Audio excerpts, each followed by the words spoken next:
the guys wenye walipotea Kitengela na Bob Njagi wamekufa na mimi sijui. Me, I'm not sure. Let me just see. It's okay. We are going to have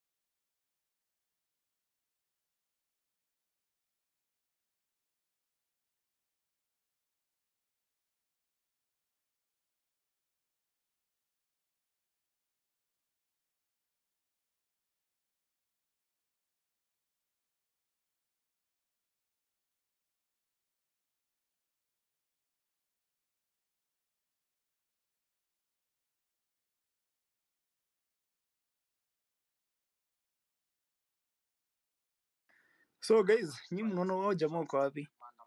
Because whatever I'm hearing from Babowino is terrific. It's really terrific. I don't know. What do you think watu wako surely?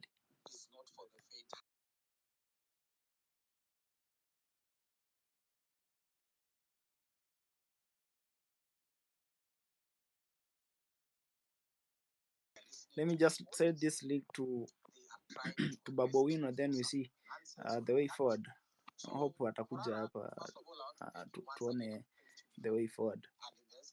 But honestly, if that's true, then we are doomed bana. Watu watakujia kila mtu, honestly. Watakujia kila mtu. Misiko nasema aje?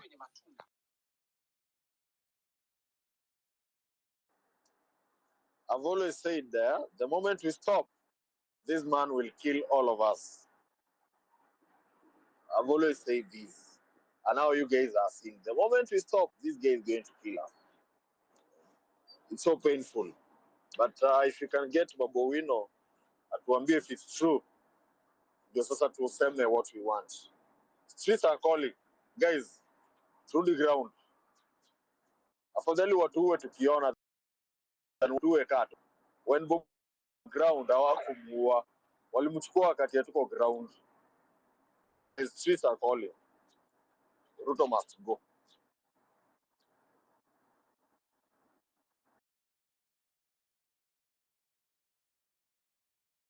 Sawa, mwenye nataka ongea tu bana. I'm communicating with this guy. Okay. Hope mnanisikia.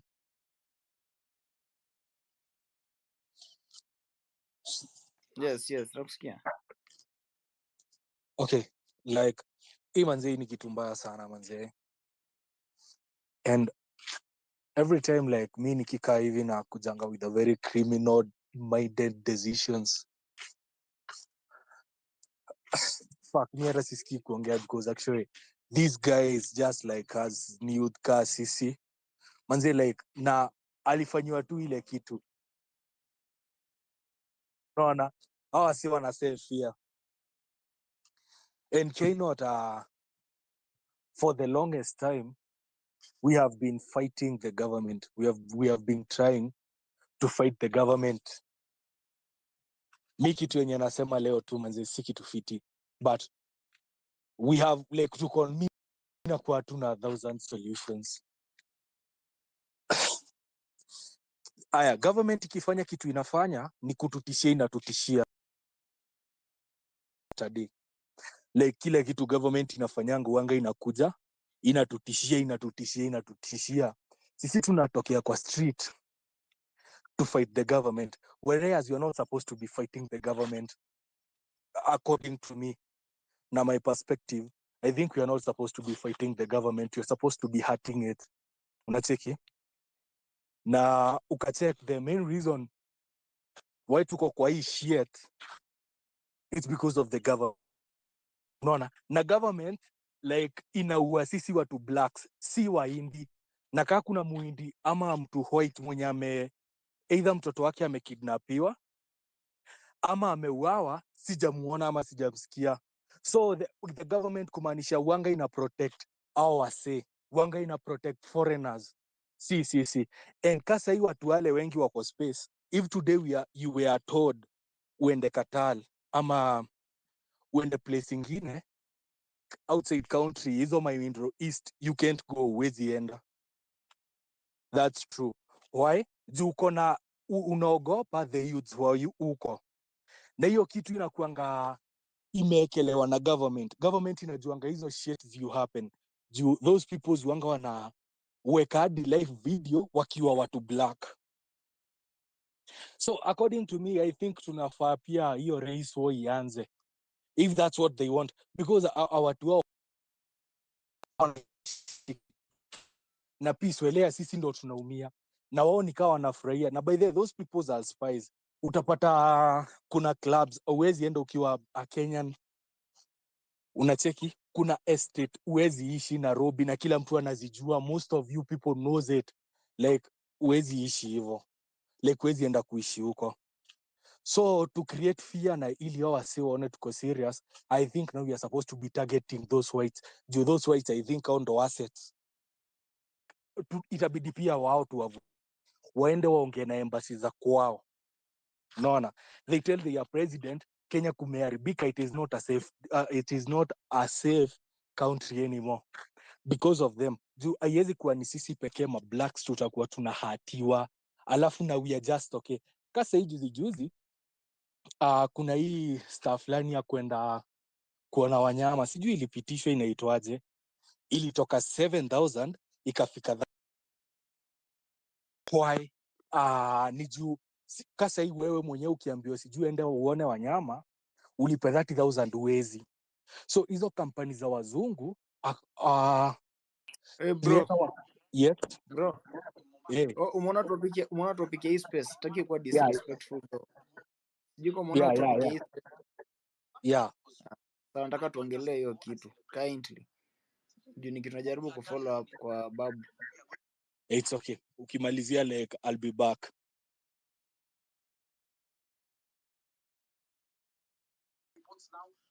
Prince.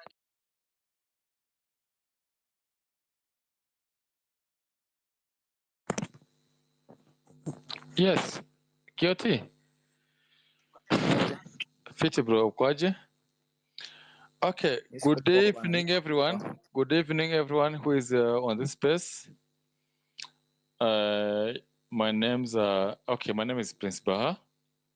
As you can see, nimeinua mkono hapo juu, but sitaongea mingi, nitaongea baadaye. Lakini niko na kasi tu vile nitaongea baadaye. KOT, fanya hivi, hebu fanya ile kitu tafadhali. Angalia DM. Alafu tuendelee kutoka hapa. Alafu KOT. Yes. Okay, fanya hivi Samani na okay, unaweza ruhusu niongee hapa tafadhali? Kama brother yangu mdogo, unaweza ruhusu niongee hapa? Ongea na I hope umeona hiyo topic ya hiyo nini? Ya hii space. Okay, si huko ndio maana nimesema mimi nitarudi kuongea baadaye. Sasa tufanye hivi, asubuhi nataka accompany mahali, nataka tusafiri asubuhi sana wewe. So tafadhali hiyo nataka kuongea, but hiyo nyingine itakuwa baadaye. But sasa nimesema nitaongea baadaye kuhusu the topic But nilikuwa nataka kwanza ni like kumark register, wajue niko hapa, Prince niko area, alafu from there tuendelee. Na watu tusiende nje ya topic, tuende vile kunaenda hapo juu. Alafu another thing, najua uko kwa wifi, eka namba hapo juu. I'll be the first person to support you na data. Nataka 10 bob. Sawa, itakusaidia mahali. Thank you so much.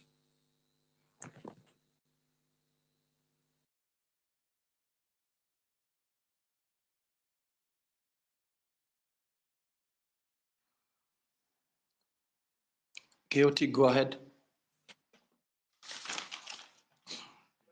No, I'm just following up, but I want us to talk about these guys. Are they safe? Where are they? Because Babuino informs me that probably they might have been killed. So where are they? Bob and the two brothers are from Kitengela. My name Azemi umenitoa huko. Yaani nimekuja tu I think it's been a very I don't remember the last time I think as a man I shed a tear for a brother. And it's hard. Mimi hata nimefungua sahi hao niko because I think the news imeanza kutrend kabla KOT aniite another space. I didn't know it was happening until a certain guy I think aliandika mahali, and then I thought it was just a statement. Then KOT akanialata akaniambia mimi kuona, nikaambia KOT what about beginning 1 2 3, akaniambia we have already begun. And man, this is really getting serious. It's serious. And this is the things that we have been telling Kenyans. And this is a very deliberate move. If indeed Bob has been eliminated by this administration and these people, it was very deliberate. And they are doing this intentionally to make sure that they silence Kenyans, they install fear in us. And no wonder umeona, even the momentum when we are called upon to go to the street. I'm saying this was intentional because today we were supposed to have some demos. Na juu walikuwa wanataka kuendelea kuingiza watu baridi. Probably they even killed Bob Kitambo.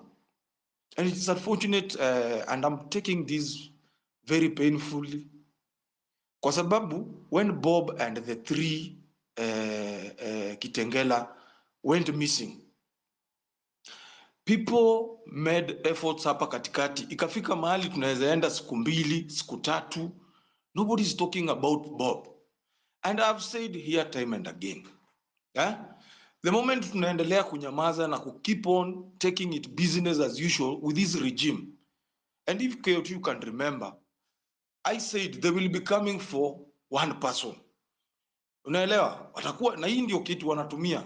They come, they take 2, wanadhania wamepelekwa korokoroni kama kawaida, and then people keep quiet. After some few days, you disappear. Your history. We made Rex issue become history. We made it business as usual.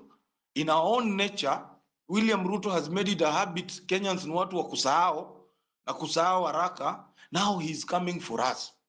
And we have said time and again, if you don't speak about these things, if you don't become your brother's keeper, where are the NGOs? Who are these people? Mwakinano walikuwa wanafuatilia story ya Njagi. Njagi was abducted inside a matatu. That matatu had people inside.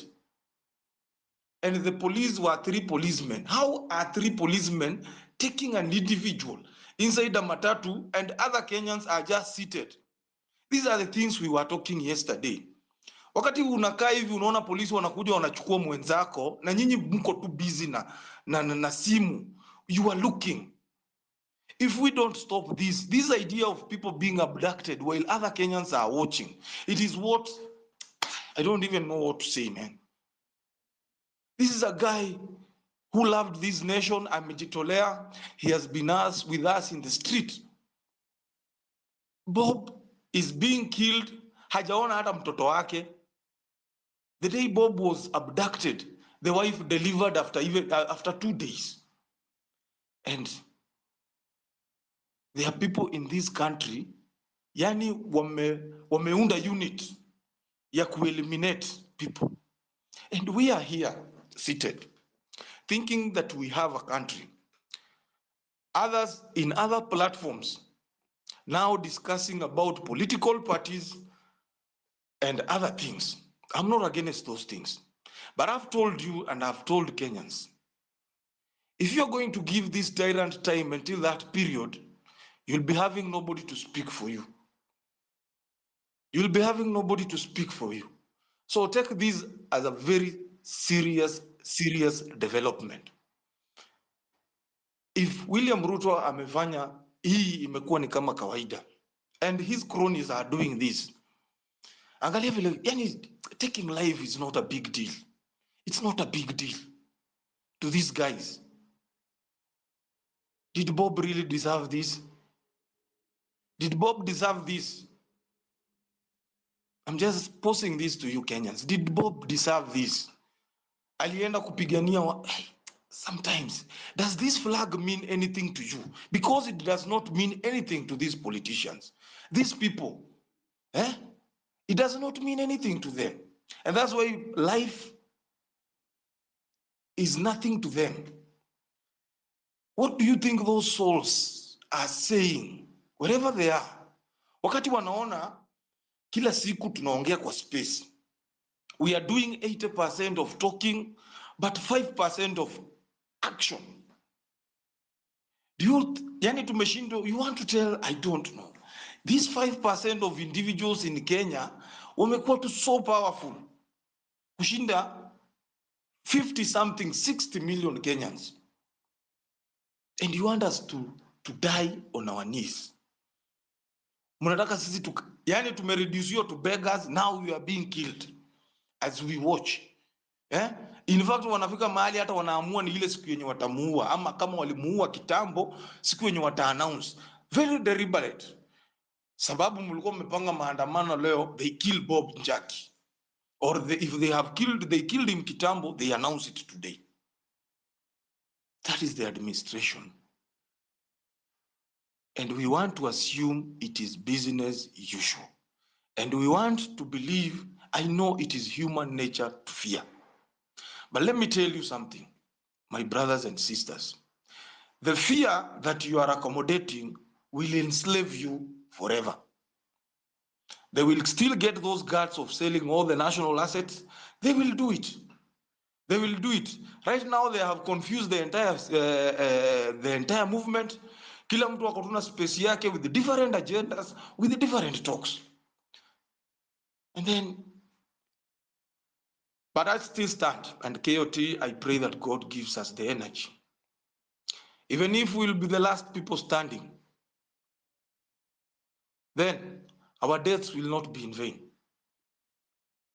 Some way, somewhere, this hashtag, someday, this hashtag Ruto must go will make, or will make a meaning. It will make sense. And finally, it will come to pass. It shall come to pass. It shall come to pass. And I wish to remind them that power is temporary.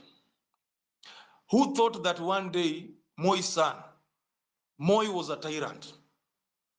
Today, as we talk, one of the grandchildren of Moi, ameenda jela. So it doesn't matter how long it takes. You will kill us. Ni sawa, tumia watu wako watatuua, but this spirit, even Bob Njagi kama mmemuua, there is already a seed ameacha. Someday this country, people will be accountable. If people have made it a habit at mtu akiiba billions, it will shield you. Even the West itself, that you think will shield you. This is a time bomb. It is a time bomb. It is a ticking time bomb. Kill our people, celebrate. But siku itakuja. Ni sawa, you have diffused the entire movement. You have managed to diffuse. But a day it will come. There is a day. Every dog has its day. Let me pause it for a moment to give others to speak. Let me give it... KOT, kindly give a mic to somebody else as I prepare, because I just came in and this was so emotional for me. Yeah. Give it to Western. Western, take it over. Thank you, KOT. Salute, fellow compatriots. This is gut-wrenching news, frankly speaking. 2024, people being disappeared and turning out dead. And it's not that Bob Njagi is dead. He's been taken out. Because when you say he's dead, I mean, it could be anything. This is extrajudicial execution. Well, I've been speaking on these spaces for those who have been listening to me. And I've had a problem with people focusing on 2027 elections, presidential campaigns and all sorts of things, and IEBC, because that shows that we are living under normal conditions, which is not the case. It's not the case. So if we think it's normal, we can do normal politics, because that's normal politics, where people campaign, they have political parties, they do funding. That's normal politics. Where there's rule of law, there are rules of the game, normal politics. But we are not in a country where you can do normal politics. So between now and 2027, if we think that we're living under normal conditions, normal circumstances, how many people would have been disappeared? How many people? How many? Who else disappears people? Because if they're goons and thugs, then the state must arrest those people and bring them to book. How can we be like Mexico? Mexico is where there's rampant violence. A bus full of people, 50 or whatever, stopped, and those people disappear into thin air. We're saying one person being disappeared is one person too many. So we're just like Mexico, because death, it's not a matter of numbers. Even one person, two people being extrajudicially killed in a supposedly democratic country is one death too many. And therefore, we have to stop this notion that we're an exceptional country. We are nothing like that. This is the kind of stuff failed states are made of, as I keep on saying, where rule of law completely broken down. The police, senior ranking police officers openly tell Kenya that we don't know where people went to. So where did those people go? Where did they go? Who abducted them? Who disappeared them? Now, if it's not the police, why are these supposedly shadowy people who have got the capacity to inflict violence on Kenyans? Why not these people not being arraigned in court and charged and convicted? Where are they? So Kenyans are just disappearing into thin air. And the previous speaker, is correct. Solidarity entails standing by one another. It can't be normal that people are disappeared and abducted in broad daylight and that is it. And we hope that they will turn out alive. When previously people were disappeared, were abducted, didn't turn out alive. Frankly speaking, it can't be. It cannot be. Because the only cure, antidote for tyranny is opposition, is the resistance. There's no other antidote. There's no cure for tyranny, for dictatorship, for state violence anywhere in the world. And that's why in the US, that Second Amendment gives the people the right to form a militia against their government when it turns rogue. Yeah, because they appreciate the fact that governments, if not checked, turn rogue and start brutalizing citizens, start taking out citizens. Yes, that's what it is. So there's no cure. There's no cure not going to court, not doing what. It's always resistance, frankly speaking. That's what has happened even historically in Kenya. That's what has happened all over the world. It's not something new. That when there's no rule of law, then you can't invoke the rule of law to bring about normalcy. It's never worked. You can only invoke the rule of law when you're dealing with people who appreciate the rule of law and they're humble enough to submit to the rule of law. But this is terrible. It's extremely unfortunate. We are sliding into the abyss. It's not good news for everybody. It's not good news. When human life is trivialized in this manner, frankly speaking, there is no country to talk about. There's no country to talk about because every other person is now insecure, especially those who speak up, those who stand up for justice, those who stand up for the collective good, those who ask these disturbing questions. No one is safe. No one is safe. You can't be safe. And we are not safe because people are supposed to protect you are the ones who are going to hurt you. If we are talking about gangs, we are talking about thugs who are not affiliated in any way to the state, then you will count on the state to protect you. But if gangsterism emanates from the state, then no one is safe, because they've got access to data, they've got access to this of official, so-called legitimate monopoly of violence. They control the judiciary and all sorts of things, intelligence. So you can't be safe. You cannot. Gangs and shadowy characters don't have access to that kind of resource, those kind of resources. So you can't be safe. So we are not safe. And therefore, people discussing about who is going to run for president, which party is going to be fronted, and those kind of things, they are completely oblivious of how terrible the circumstances under which we are living are. They're completely, because where there's tyranny, one day is just long. It's usually, it stops being the normal 24-hour day. Where there's violence, tyranny, autocracy, 24 hours can be 1 month, and 1 month can be even a year, and you can go on and on and on. So to start focusing on 2 years or whatever duration from now, to think that then you can address this problem, it will have entrenched itself, and very many people will have been disappeared. KOT, it's gut wrenching, it's heartbreaking.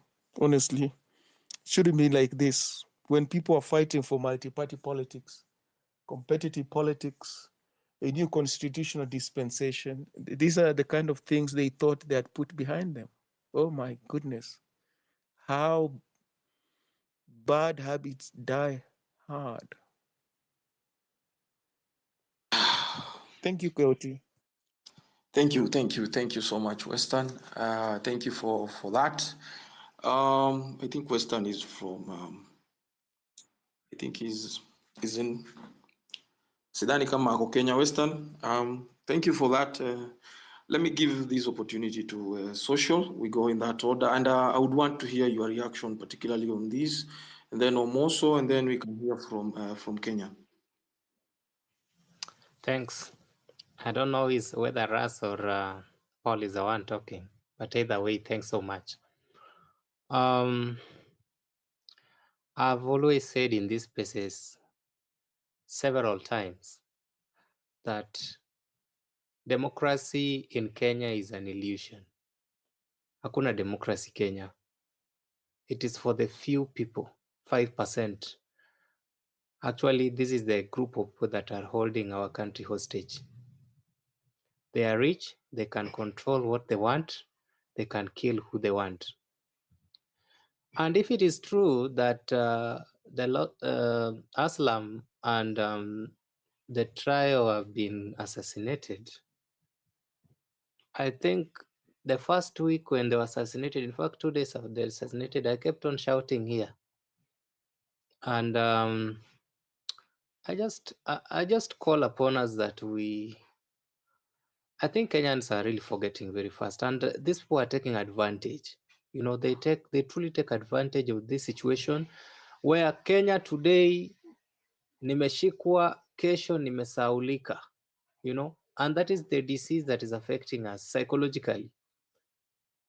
Leo nimeshikwa, nimeuliwa, just a few days to. In fact, they given us a space to mourn the people who are retrieved from quarry. They gave us almost 3 weeks. Then Bob disappeared. So after 2 weeks, who will disappear? Now, fellow countrymen and folks, it is a very high time that as young people, we don't need to live in the stages of our parents and those periods when people forget, like Ngiri, you know. We truly need to redefine what are we fighting for. The reason why some of us, and I remember the day that after the quarry incidents, personally, I received so many calls, so many, where are you, where are you? I know majority of us have received those kind of things. And I kept on, even I remember telling KOT, can we have a way in which we can be sending these threat messages to one person's Wanigwe? And it is true, some of us are dying with these things. You know, some people are getting a lot of threats, but they don't know how to share. So I'm calling upon everyone who has, for any reason, you have received any threat, please share. You can share with KOT, you can share with, we have so many people who are actually can be in a positions to also bring this thing. And you can even notice at some point, even Bob must have received those threat messages and he could not share it with anyone. Some of us are actually dying down when we are receiving these threats. In the morning you wake up, especially during demonstration days, you wake up and you receive like someone strangely is coming to your WhatsApp asking you, where are you? And you are receiving several calls with different numbers, you know, and they kept on asking, where are you? So I also need that we now need to think how we can be in a position to have a central person where we can be able to share with the threats. This one will reduce the tension that majority of us are experiencing silently, and they are dying with this until they are abducted. The second thing I wanted to say is that as things stand, and this one I've said for the last 2 months, Kenya has no democracy. And looking at the current dispensation, Kenyans, there is no law. And this one I said 2 months ago, there is no law in this country. The constitution of Kenya was overthrown on 25th, and Ruto has decided even to overthrow it further. Because now as we talk, how is a whole acting national police uh, uh, inspector, someone with a lot of constitutional respect, walking free here and is not even care, does not even, in fact, has the audacity even to go ahead and withdraw police who are actually supposed to giving security to a judicial officer. We have no law. Let's make peace with this. And I've always said it here. Hii nchi hatuna law. The law belongs to the people who are saying it, but they're not practicing it. You saw Ruto yesterday standing somewhere that no, let's respect, when he knows that he's the one implementing these things, these wrong things. There is no law in this country. Now they are rolling out this shift thing. They are rolling it out. The court had already suspended it. Everything is unconstitutional and they are forcing it on our throat. And it is evidenced. You can even notice the killings. You know, you can even notice the killings. I'm calling upon all of us that let's make peace and make this country ungovernable. In fact, if it is true that Bob has died, I'm calling upon us that we organize Tuesday next week. We all need to be in the street and demand for the body of Bob. If he is not there, just demand Bob and Aslam and the brother. Very important. Hatufai tukae kwa nyumba, because let me tell you, the same way others have said, fear will kill us. Fear is making us not to go to the streets. It is the one that is killing us, and then we forget very faster. The MCA for Wajir was just caught here at Enterprise Road, abducted, just juzi tu. You know, no one knows. Hata poster yenye iko hapa online for us to circulate kuna, na hiyo imeenda hivyo, hiyo imesahaulika. Jacob Juma was assassinated, that went. So you see, the person who is the president currently like riding on how forgetful Kenyans are. And you know, Kenyans are resilient. You do this, they forget, they move on. And that is a very big future with the Gen X and boomers. It happens. For people who are more civilized, like the way we are, we need to come out. Because when we don't, I'm telling you, and we have said it severally here in KOT space, in American space, everywhere. 2 weeks from now, someone again will be abducted. After that, killed, cannot be traced. Wanachukua 2 weeks again, tunalia, it is forgotten. We need to know what we are dealing with. Tunafaa tujue what are we dealing with in the first place? We are dealing with a country of lawlessness. We are no longer operating in the realms of our constitution. That is just a paper. Politicians have taken it like a paper. It is not helping anyone. And last time when we were here in this space, we decided on 2 things very late at night. Saa 9. Na tuliamua moving forward there are only 2 things. Let us form in every estate we are coming from. Let us form groups. I don't know which name was given to that group, but there was a name that was given to that group to protect ourselves. Someone coming to abduct you, uko na firimbi. Kila mtu atembee na firimbi. Mwenye anakuabduct unatoa firimbi na watu wanatoka. Tukasema the weakest link, because look at now what is happening. I have keenly observed between 25th of June to now, where are members of parliament? Wamenyamaza. They have gone quiet. They are passing seed laws huko kwa parliament, vitu zenye are not making sense to me totally kabisa. They are passing very funny laws. They have gone quiet. The constitution that the laws they are making are being mutilated hapa nje. Ruto is rolling out things that are not making sense, na wamenyamaza. And we did agree that the reason why we are now facing what we are facing is because we have members of parliament who are not thinking with their brains but their anus.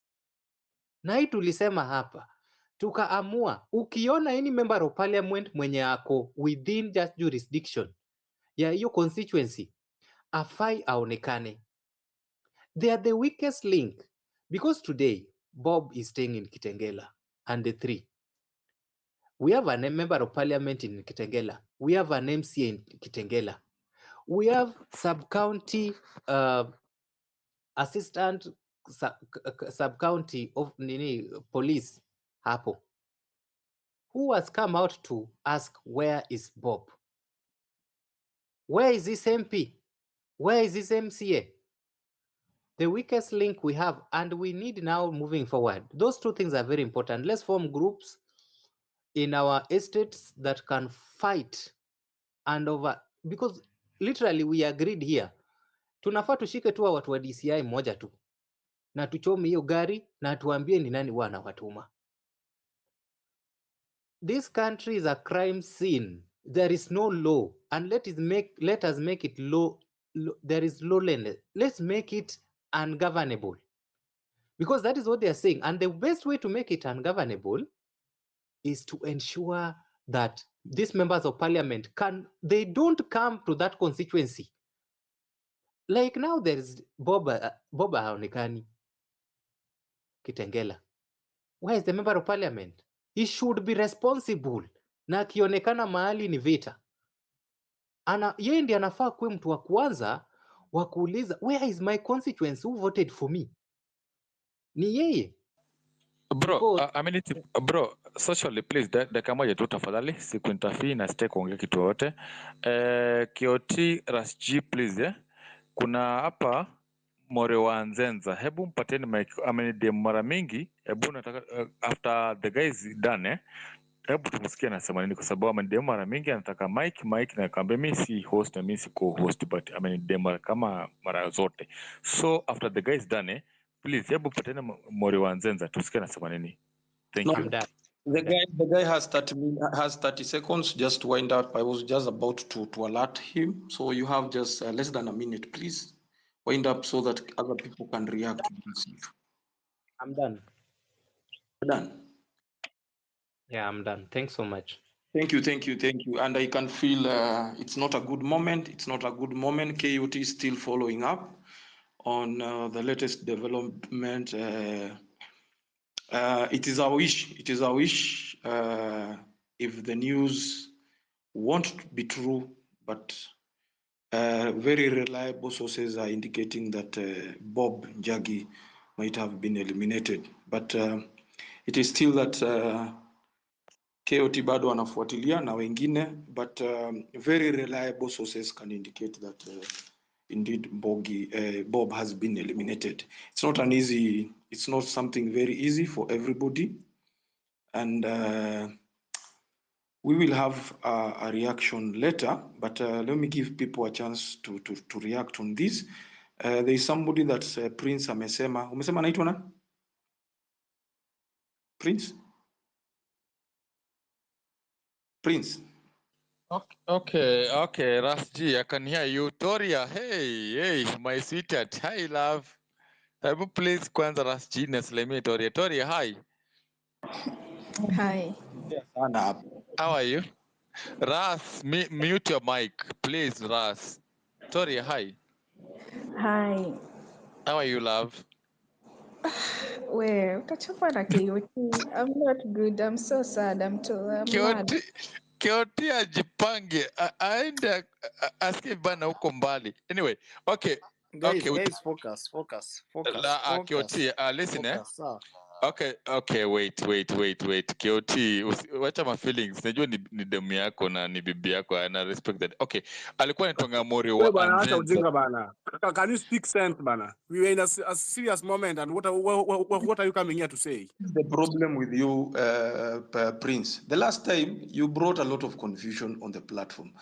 This is a very weighty matters on Kenyans. Saa zingine, let us place jokes where they are supposed to be placed.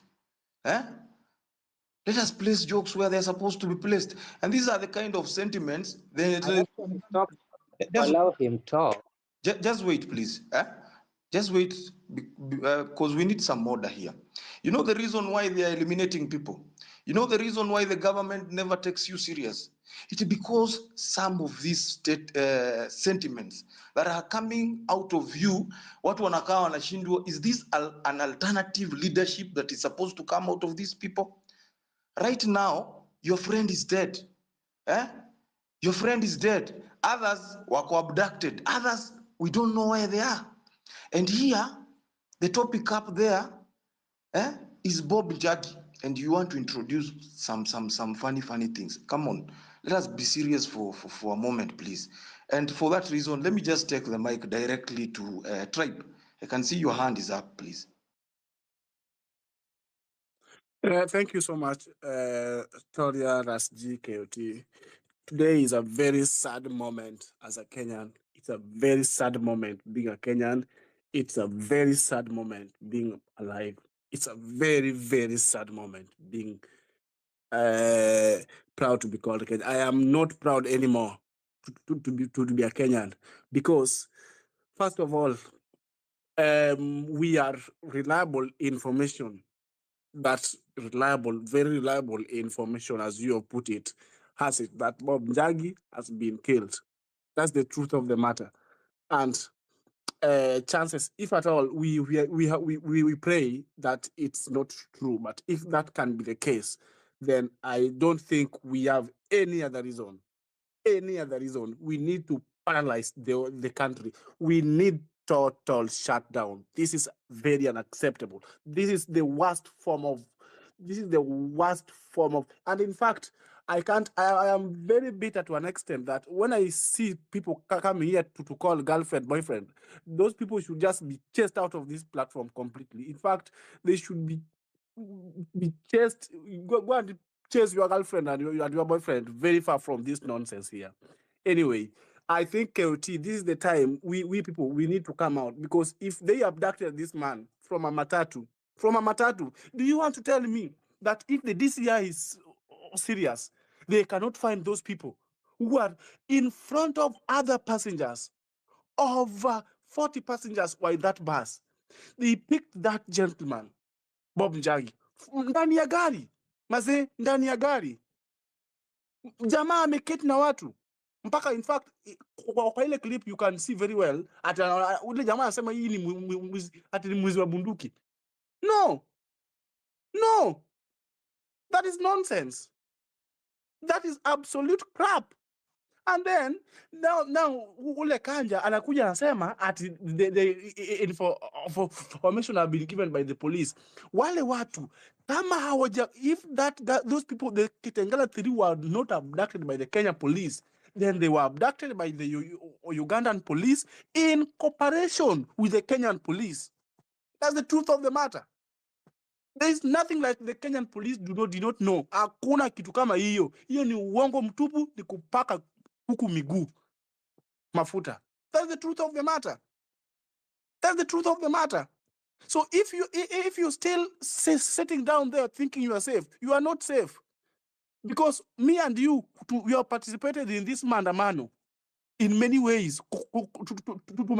Tutokea kwa streets, tumetuma pesa, we have been online keyboard warriors, and this the truth of the matter is they can come for you and me. And if we don't unite and tell Ruto no, this is nothing like this is nothing but the government. And by the way, the truth of the matter is there are more people. There's a gentleman from my village. Hajawahi patikana hadi wa leo. He was abducted in Nairobi. Hajawahi patikana hadi wa leo. It's not it is just not the Kitengela 3. There are very many people who are still missing. And this is not a joking matter. And we know the state spies are here. And we want you to be here. And we want to tell you that we are going to come for you. We are going to come out because this is the best language these people understand. Nothing else. The best language Ruto understands is kila mtu atokelezee nje for maandamano. If at all we can't, if they can't produce those people, there is nothing as useless as an incompetent, a useless police officer coming to say that those they are not in our. I mean, how did we get there? Please wind up. How did we get there? I mean, that is very, very reckless, and I'm very, very bitter. I'm very, very bitter. I know if they, as I learned, I know I am ranting and lamenting, but that is one way of expressing myself, because I feel sorry for that 5-day-old baby who has not lived to see his father or her father. I feel sorry for that, because if it was me, if it was my wife, how could she be feeling? So guys, let us come together. Let us forge a way in which we have to come out and we have to ensure we express our voices in regards to this matter. Thank you so much. Okay, Table. Toria, I can see your hand. Please, I'm not a co-host. I'm not neither. Am I the host? But please, I just want to say something. Unajua tunafaa kuacha ujinga kwa space. Unajua, okay, I was all joking. Toria, sweetheart, I didn't mean anything. Like, I can call anyone. Like, hapa kuna watu wengi. But if I say like, hi dear, shati kuna kitu yote, we have to focus. Kuongea tutaongea, but kitu ya maana kufocus. Na hapa niwaambie, fuck you all, munitoe mkitaka. Kwa sababu jana tulikuwa kwa space tukipiga kelele kwamba leo tunaenda maandamano. Nani alitoka kwa maandamano kama sisi na KOT? Tulikuwa na KOT. Hebu KOT, please, can you confirm that before I proceed? Juu kuna watu hapa wananiudhi, mtu anapiga hapa kelele upumbavu, anajifanya amekasirika, yet tukipagasa tutoke kesho mjinga anakalisha matako kwa mama yake umbo. Guy, mwataka niombe aje ndo guy. Mwataka no, wait bro, skiza. Tunafaa skiza, we need to call a spade. Ras G, please mute your mic. Ras G, mute your mic. Ras G, mute your mic. Ras G, please. And somebody's not like that. Skiliza Ras G, please listen fast, bro. Learn to listen. Bro, learn to listen. No. Mute your mic. Mute your fucking mic. You the mic. Okay, ni drop as kama speaker, ni drop ongea peke yako. This is nonsense. We need some. Hatuwezi kuwa na wajinga. Thank you for that, KOT. Thank you for that. And okay, this is the message. Yeah, this is the simple message. You see these distractions in tuko nazo. Prince, thank you for being a friend to KOT. We have not even taken stock ni nani alienda, ni nani hakuenda, umenielewa? Kuna wenye walienda hawaja announce walienda, umenielewa? That is not the issue right now. The issue right now, it's always na topic inakuanga pale juu. One of ours, one soldier that has been very important in the movement is no more. Umenielewa? He's no more. There are people here who want to speak, they want to pour their frustrations, and you want to make it your business, wanza kutuambia sijui what. Please, let us focus. Let us be very careful with our language. Kwa kusema tu kweli, if I'm saying very wrong, if I'm wrong, if indeed I'm wrong, does that brother justify? Is that even honoring your fellow brother, your fellow comrade? Is that the way you honor your fellow comrade? By coming here, throwing words to your fellow to your fellow patriots? No. I don't think that is the intention of even KOT mwenyewe. Sidani, from the way I know KOT, that is not his position. So let us come here with decorum, and that's why I keep insisting. You see, these people, the reason why they even go to an extent of killing us, it is because of individuals like these ones, and that kind of mind. Wakati sasa tunaanza kuonesha divisions, the topic, Bob news has just come in. People are reacting, some are shocked, some are confused. Then wewe unataka kuanza kutuexplainia kwanza ulienda maandamano in which pia sisi tulienda. It's just that you don't have to announce some of these things. Yeah, in fact you're even endangering yourself on this platform, starting to shout and unajua nilienda na you're even endangering KOT mwenyewe. So kindly let us try and apply some common sense here. Njagi is gone. What next? Njagi is gone. Tomorrow, if we continue this nonsense, and we have said time and again, they are coming for 1. The previous speaker, I may put it very right. It is so sad to hear some platform, and I'm not discrediting those platforms. People are busy planning about elections. It is not wrong to plan those elections. But if this trend continues like this, how sure are you will be alive in that election? When the butcher is slaughtering your fellow sisters and your fellow brothers, hata hizo kaburi za wale wengine hazijakauka, kaburi za kina Rex, they are not even dry. They are not even dry. He has come. This was very intentional. This was a message directly sent to us because we had planned protest for today. And because they know very well their main aim is to instill fear in you. If we are going to buy that fear, if we are going to accommodate that fear, then believe me, it will take some time before we liberate this nation. In fact, fear will kill many. Fear will kill many. So kindly, brothers and sisters, as we figure out what has happened to Bob, please let us have some decorum on this platform. Let us have some kind of respect on this platform. I don't think even the wife to Bob Njagi akikuwa hapa asikize kenye huyu jamaa anasema, atabelieve ama atafurahia kusikia Bob Njagi wale ndio walikuwa marafiki zake, wale ndio walikuwa wanapigania the cause na yeye. Kindly, with a lot of humility and a lot of respect for our brother, let us stick to the topic and let us speak to the topic. Toria, please, my co-host.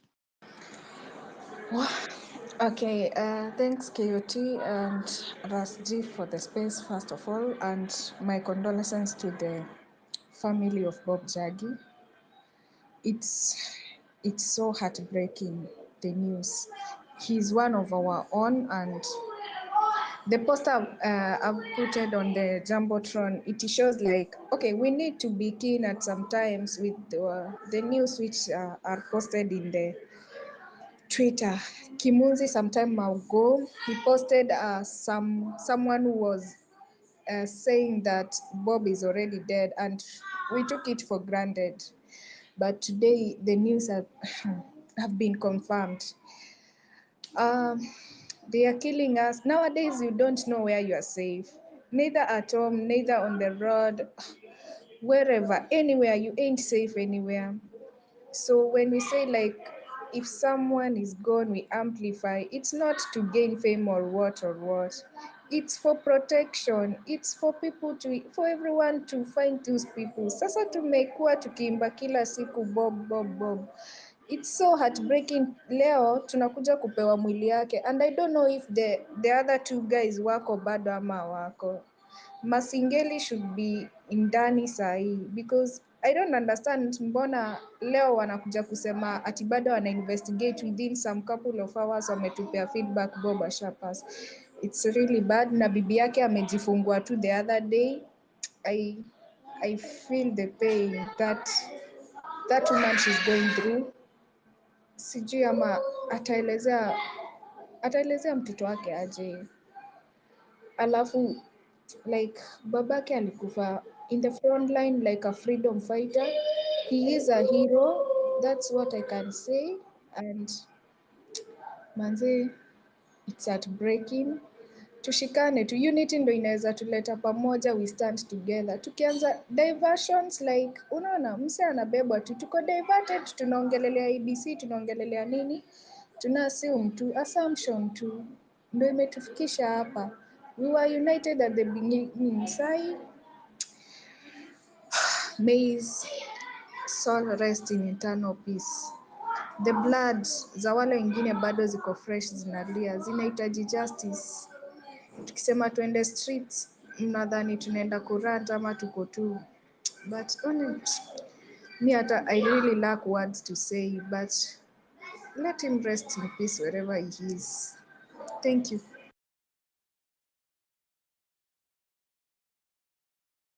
Thank you so Okay. much. Hey, Ras.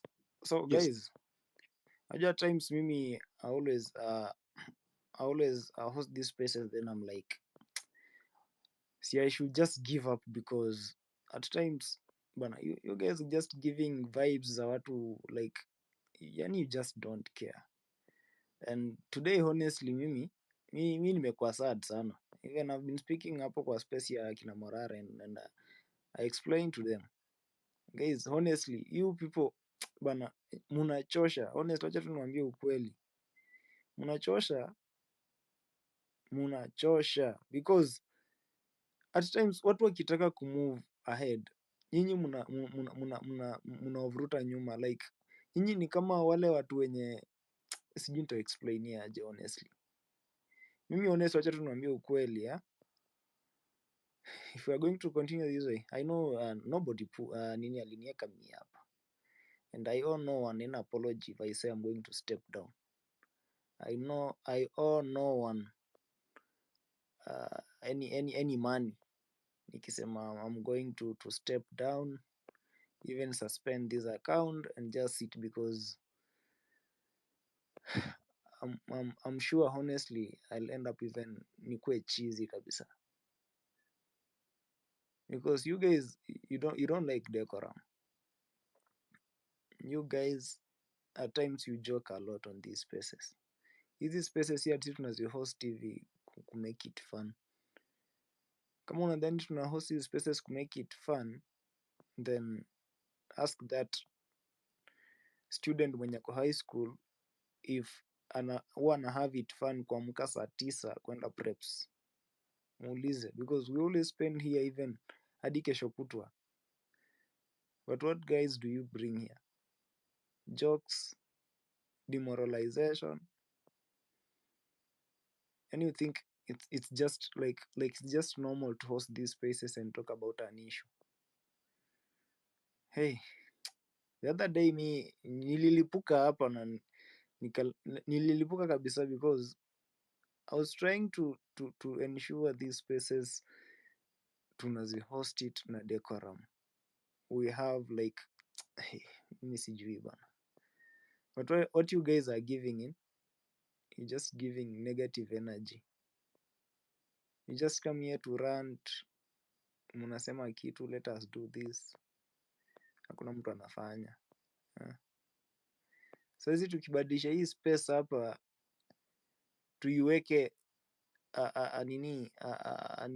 a sexual reproductive nini ama sijui what space, tutakuwa hapa na almost 1,000 people here and they'll be begging for mics to speak about that topic. But when you bring about a serious issue, a current thing that is really happening and we need to get answers, you guys are bringing here negative energy. You want to divert the attention.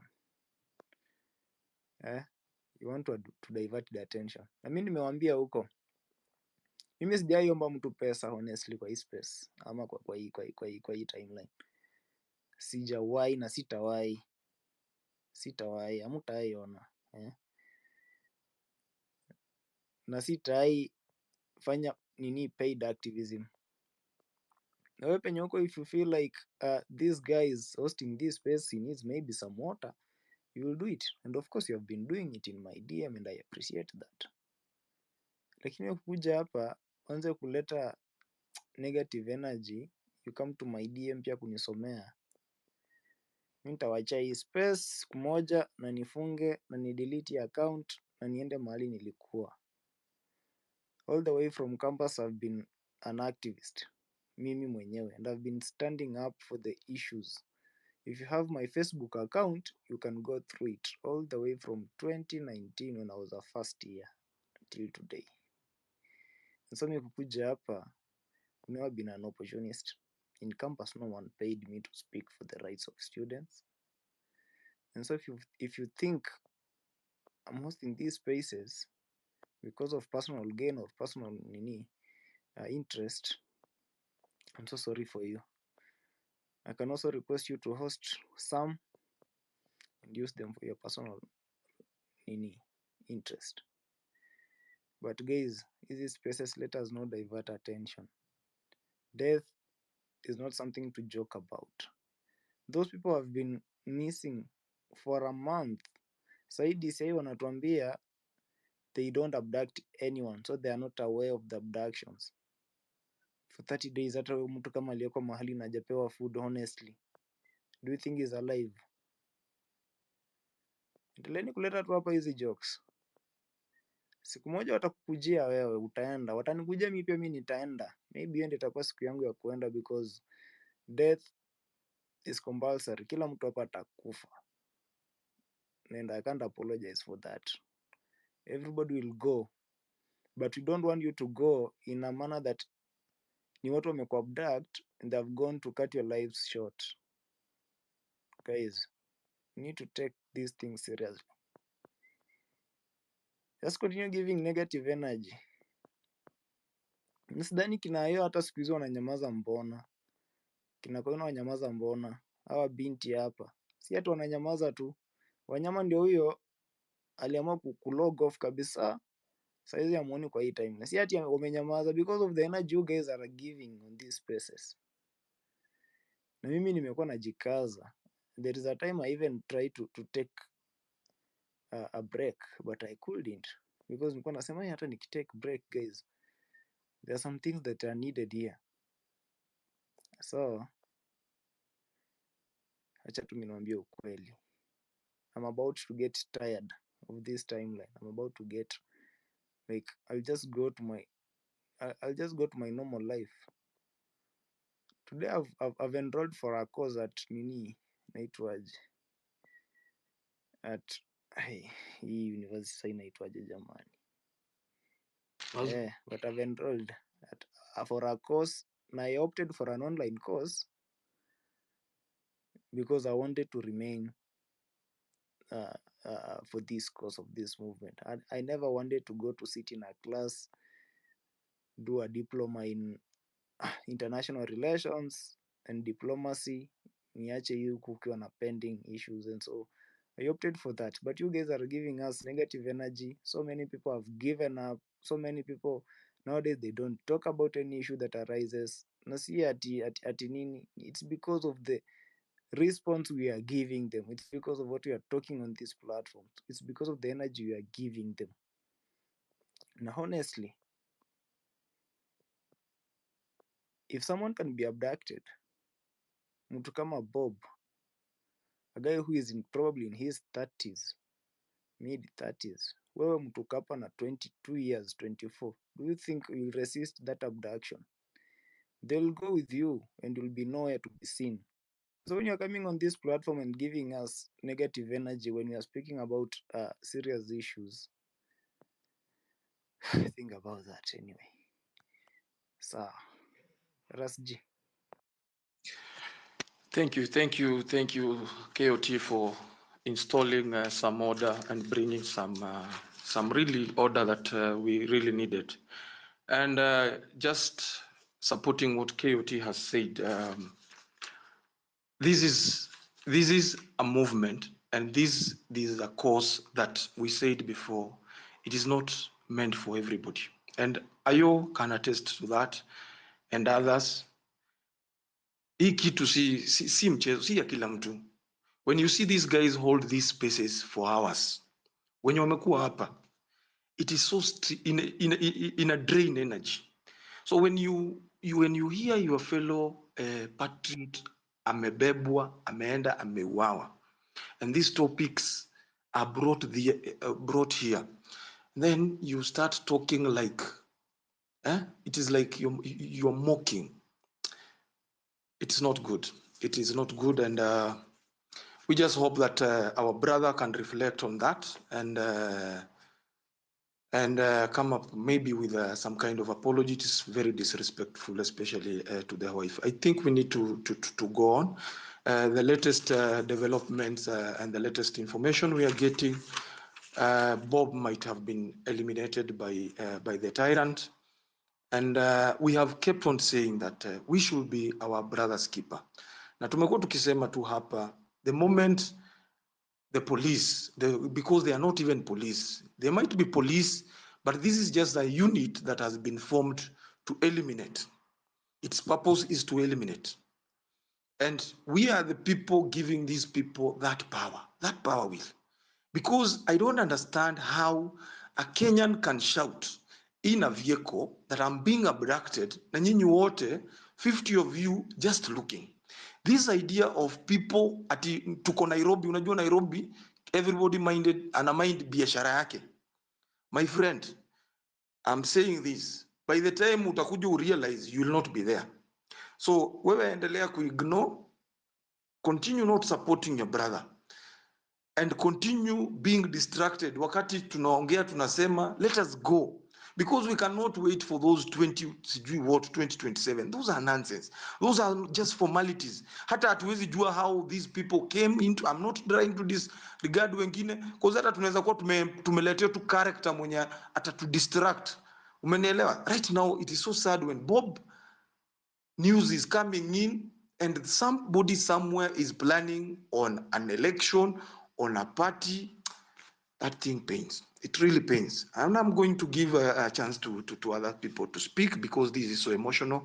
And let me start with Oyo, because Oyo has joined us. I want a reaction with from Ayo, and Ayo has been holding spaces.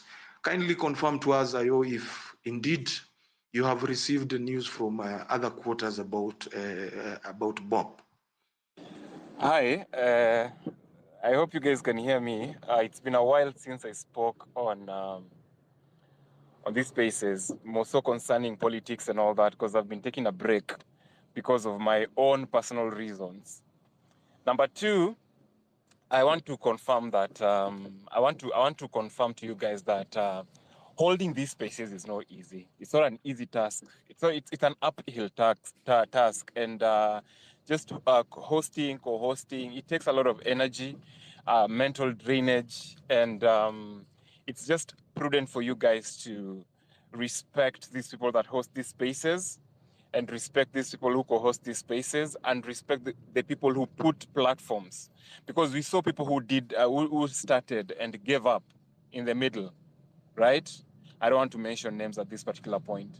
Number two, I've seen news on the TL that Bob is normal, and it's quite unfortunate. We're living in very unfortunate times, in a very unfortunate regime, whereby we are being taken out. And for most of us who are on the front line during the protests, during the mandamanos, we've been vocal on these social streets everywhere.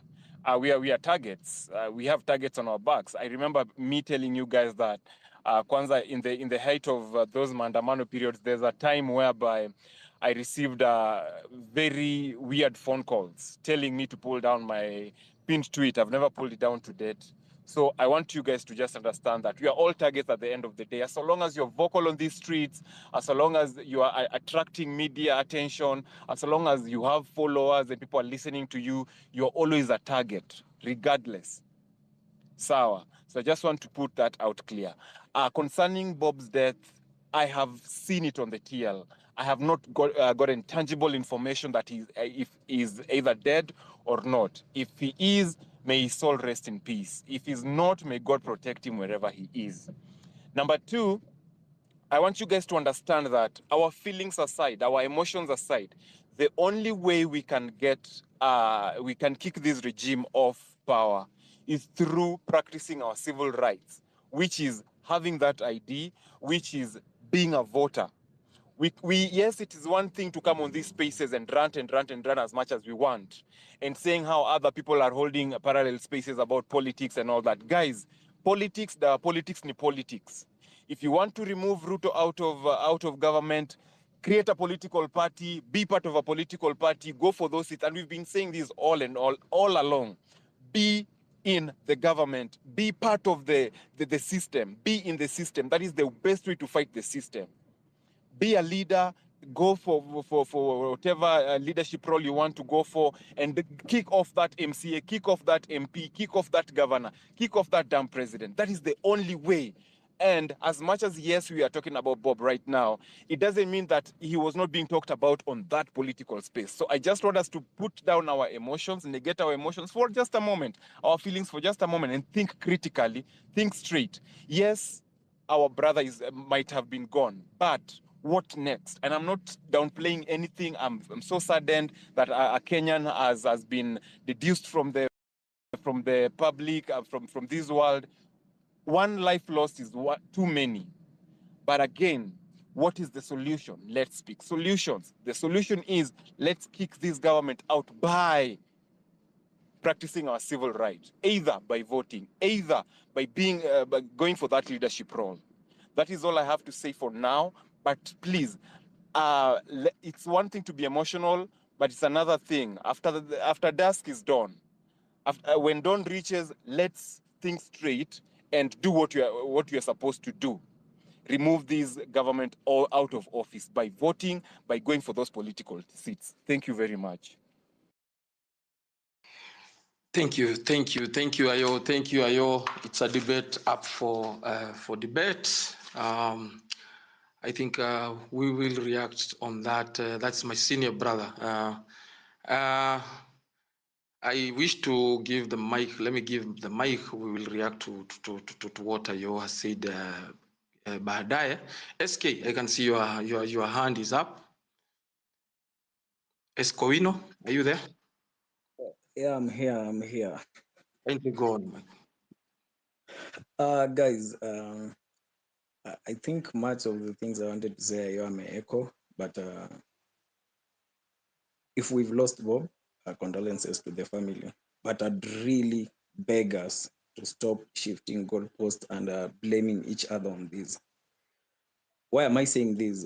Bob amekuwa amepotea like for almost 30 days. Hakuna mtu ashaiyo space anataka kuuliza Bob wako wapi. Tafadhali, if we've lost Bob, tusianze kublame watu because I think Babu Owino ndiye amebreak hiyo news, amesema they have killed Bob. No one has verified it.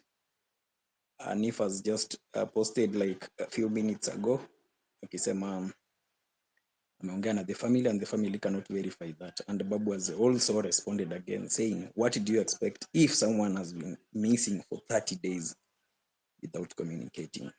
So tusianze kurushiana lawama ati others were hosting a parallel space.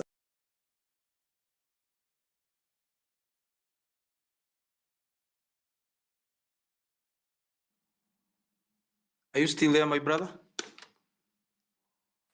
But again, in this country, you just have to expect there was some.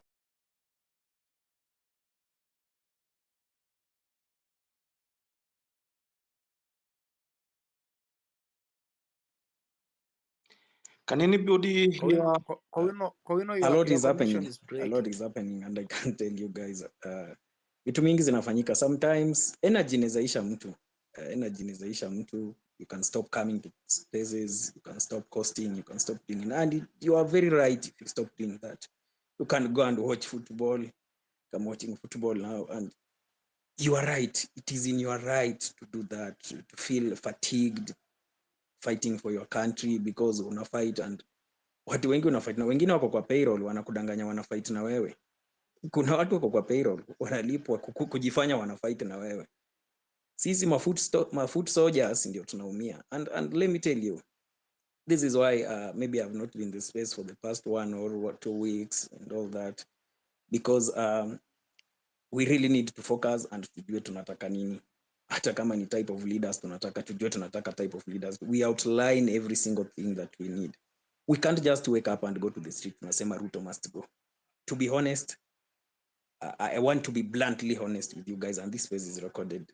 It is not going to work like that. It is not going to work like that. Just waking up na tuseme Ruto must go that Thursday to the street, it's not going to work. Let us be honest with ourselves.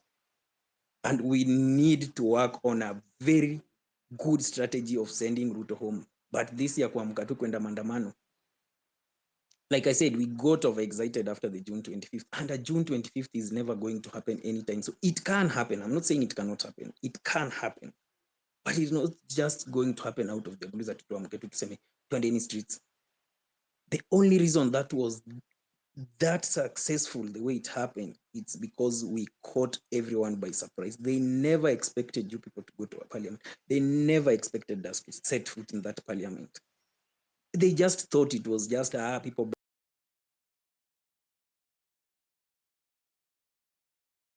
laughing, some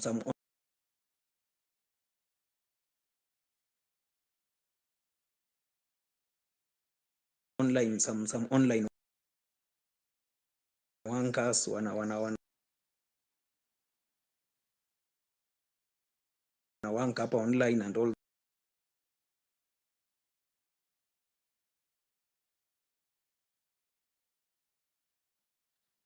Kowino, we are having a difficulty kukusikiza.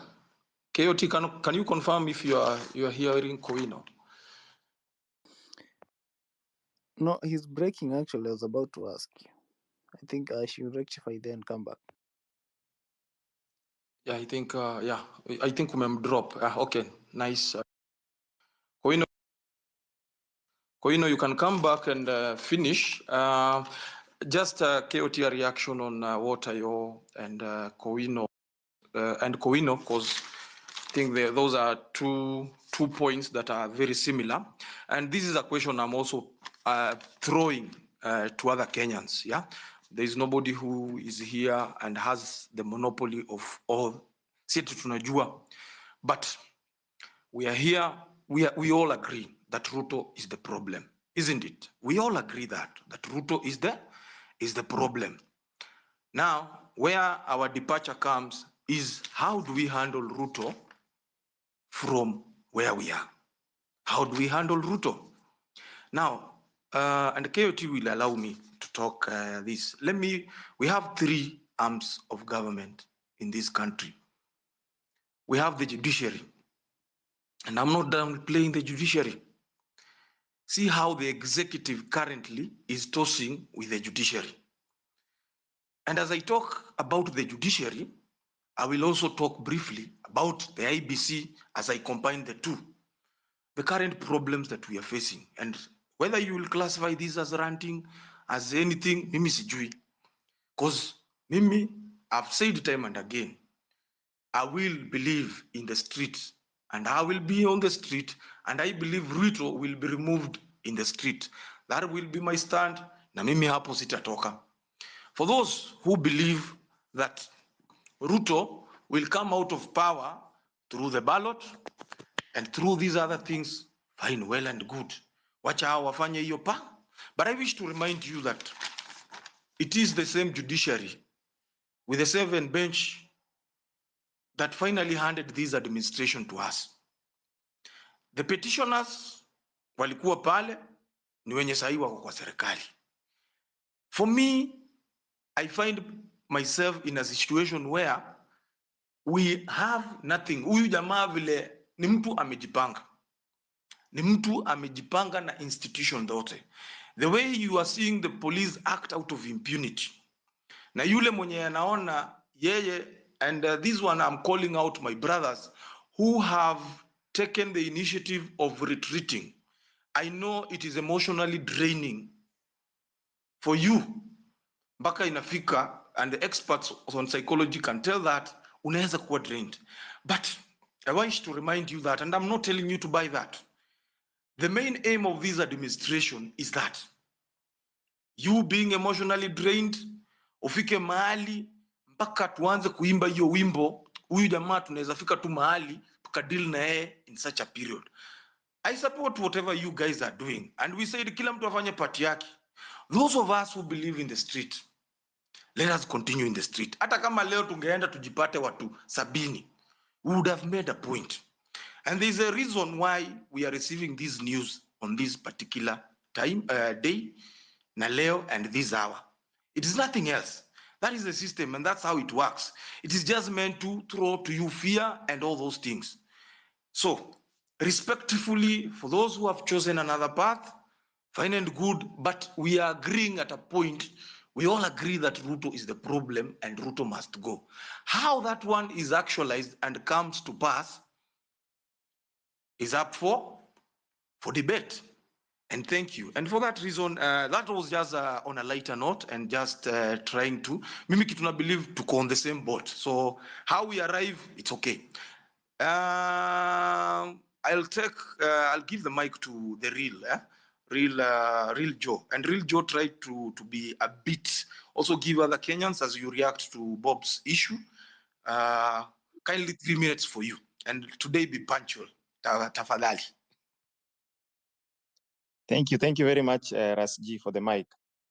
The information we are getting about Bob is sad, if confirmed, because it's not confirmed. We have not verified. We don't have any way to verify. So we just have to hope that all is well and hope for the best. But all in all, just the idea of Bob dying is sad. It's sad news to our country. It's not something that we are supposed to live with. It's not okay to lose lives because of standing up against this regime and against bad governance. So it is wrong to lose comrades. That is so sad. And before even we come to terms with the other day, the incident that happened to the university student who was beaten up, we are getting these rumors. So it is very sad time to be to live in Kenya. But the solutions we've had solutions. Most of the time, by the way, we need to engage each other when you talk about solutions, because people have different ideas. I've heard people say there are some people who are for no, let's not go political. There's some people who are for let's go political. We need to engage. Unajua mtu akisema kitu, we always need to have a discussion. Ni vile sometimes kwa space hapa, someone says something, anamaliza kuongea, then it is just like that. Ameshasema, amesema. We don't engage each other so that we try engage on some of these ideas so that we can settle, we can have conclusive ideas, not still bado tutakuwa tumefunga space, but other people will still have an idea, no, hatutaki politics. Some people will still have the concept of, oh, tunataka politics. If we engage on these issues, we engage each other, we try to settle conclusively. As I yield. Am I the only one? I can't hear anything. Can I be heard? Something that we have, and that is something that is driving this movement. And that's why you see most of the people who are talking about this movement, either umtapata, they have maybe a flag as a symbol of in their social media and things like that. We are patriotic citizens. We love our country, and everything we are doing in this country right now, we are doing for the love of this nation. Let us not be distracted. And when we are talking hapa kwa hizi space, let us mind other people as well. Ukikuja kuongea, like I heard the other guy was talking, he needs to mind when he's addressing people. He cannot just come and start telling people, fuck you. Let us focus. We don't even need to address him. We don't need to address him. He just needs to apologize. We've moved forward. we need everybody on board. So thank you very much for the mic. Thank you, the real. Let's not waste more any other time. Sosian, your hand is up. Sosian 1, you can confirm. Okay. Good evening, everyone. Thank you so much for this opportunity, maybe to address this space. KOT, thank you. Tori, I have been trying to join this space for like a week, lakini akaunti yangu imekuwa imehakiwa. I don't know by this idiot from this guy. Kijaribu kuingia inaniweka maybe inakuwa nini nakuwa nimejaribu kujoin account ya KOT for very several time ikikataa. First thing first, it's very unfortunate for the report that we are getting not confirmed about Njagi. It's sad. It's very unfortunate. It's hurting. We cannot even believe. I don't understand where we are heading as a revolution. Why? Leo, hamwezi niambie eti these Gen Zs and millennials who have been doing this thing, kuna wenye wako, maybe whatever they are saying, it's very special. The government hawana shida na wao, but kuna majority of them who have been abducted, killed, some of them tortured, wengine wamefunguliwa mashtaka. As we speak, we know Njagi kwake kumekuwa hizo jumper cars as haiwezi even communicate just because of exposing government with only one contract. But you have a person who is roaming everywhere corner in Kenya, anaenda mpaka president akitoka leo kesho ako huko, and I'm very sorry, I'm not personal, but I have been cautioning everyone who is falling very fast to this narrative ya sijui nini sijui tuanze chama. I think we started very well, na tukasema it's a very early age kuanza kusema maneno ya leaders, kuanza kusema maneno ya parties, kuanza kusema maneno ya ofisi. Today let me ask you guys here, some of these people wenye walianzisha hii kitu akina Sixso hata hawezi join hizi spaces, wamefia maisha yao. Akina KOT huyu he cannot even expose he cannot even expose himself, anaishi wapi, anafanya nini, because life yake iko in danger. Lakini tuko na mtu mwenye ana expose kwake, ana expose familia, anatembea na gari branded, anaenda usiku mpaka to the government institution kwenda kuharass government na nothing can be done to him. You guys wacheni kudogo fala venye mlifanywa tena 2027 2022 na Ruto, nyinyi wote mkafollow in that trap, mkachagua Ruto. I used to tell people those days, wachane na hii mtu ni mkora. Me, I have been dealing with the Farouk for a very long time. Alinipea point blank, point print ya hii serikali 2018. Nikaambia watu, guys, mnakoniwa. You Gen Zs, wachana hata na millennial, but majority of them still followed this government. Niliambia nyinyi mnakoniwa. Acha ni story. Nikajaribu kubembeleza watu hawakusikia. Saa hii you are here crying with me. Mwenye si kuvotia hii serikali. You put me in this mess. Again here, I'm just trying to fight to see how we can pull out ourselves to this mess. Again, a stranger. Ametokezea all of a sudden, akijita savior, not knowing this guy is a legend of someone. Na nyinyi mnafollow Kenya mzima, nani itosha nani? Can we be sober? Can we be focused? Hebu tuacheni kurash kwa vitu. Twendeni pole pole. Acheni kwanza tupigane na enemy. Acheni kwanza kusema nani ndiye leader yetu. We don't have leader. In fact, kama ni leaders, tuko na leaders wengi sana, akina Okiya mtu atakayekuwa leader yetu, akina Amerits, akina nani. KOT, you have been holding this space day and night using your own money. I don't know the last time hata uliweka namba yako hapo tukuchangie. You are supposed to put it right now. We put money there. KOT, It's are you very on? unfortunate. I'm mad. I'm totally mad.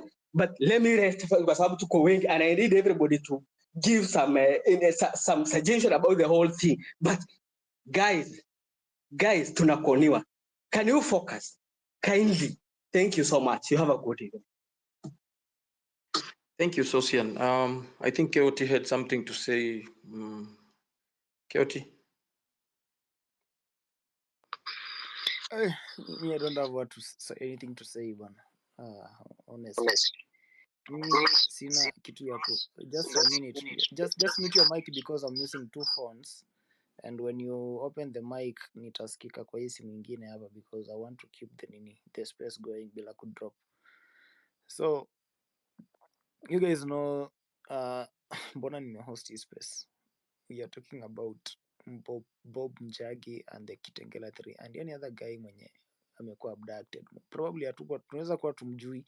Hao watu wameabductiwa wenye tunajua kina Bob ni watu tumewaona, right? Honestly kuna watu wenye wameenda without us even knowing. And so we speaking of akina Bob and the Kitengela brothers, and there's so many guys who have been abducted without without us knowing. And so let us see. Currently we have this issue. Bob Njagi and the two brothers are missing. What do we do? What do we do? That's the question. What do we do? Because the people who are supposed to give us security in this country wanasema they are not aware of the abductions. The DCI wanasema hivyo, they are not aware of the abductions. Na hawa watu ndio wenye walikuwa wanakuja streets wakiwa wamejifunika uso, wakibeba bunduki, wakishuta kina Rex Masaba. But then ule jamaa amekuwa hapa akibonga story nyingi, huyo anaitwa Prince Baha. That guy was shot 8 times kwa mgongo. That guy was shot 8 times. And at times natakanga kumpatia space nikingoja aongee something constructive how he felt because he's a victim of police brutality. Unfortunately anakuja hapa kuongea stories zingine tu. That guy was shot 8 times. I've been with him leo honestly. Venye nisema tunakutana tao. I went to town mimi. And because I saw there was no one who came, I tried to ask who's in town, and the guy akaniambia ako town. And so I spent time with him. Nikamuuliza tu what he went through. He shared videos, photos, everything, how he was being operated in Kenyatta Hospital, and vitu kama hizo bana, mimi zilikuwa hata zinakasirisha. And the guy was just okay. He's like hii mwili bana tutapewa ingine. And so he was like, si tuende sahi tu inject. And I said no, kitu tunafanya wacha tuingia hapa Kenya Archives, National Archives, we just read about the history, tuone watu wengi wenye wala assassinatiwa hii Kenya. And I learned that Piogama Pinto was the first politician in Kenya to be assassinated. And what I never read in books, I also learned that Eliud Mathu was the first African to join Legico. So guys, that archives iko hapo ni 50 bob tu, pitieni hapo. But I refuse to pay them through eCitizen because I said hizi pesa nikituma hapa kuna watu wataibia huko nyuma, and I gave them cash. So and then archives guys, angalieni history huko ndani, jua how things have been happening in Kenya. I went there and I was so much interested kuchukua picha ya Moi hapo place ya Moi, because I know Moi is one of the dictators we have had in this nation, and the current president we're having is a student of that dictator. And if you are a student of an engineer, you become an engineer. Whatever you do with that information, it's up to you. So guys, let us stick to the nini agenda of this space, and we try to find out the solutions. Where is Bob Njagi? Is he dead? Where are the two brothers? Are they dead? And if they are dead, what do we do? If we don't know, what exactly do we do? Because they are humans, they need to be somewhere, they need to be at their homes, they have families. The constitution protects them. They need to enjoy the freedom of movement, freedom of expression, freedom of association. Guys, bana, mi sina mengi ya kusema bana. Co-host, before I give you, let me just mute kwanza, because without muting tutakuwa na echoes hapa. So just a minute.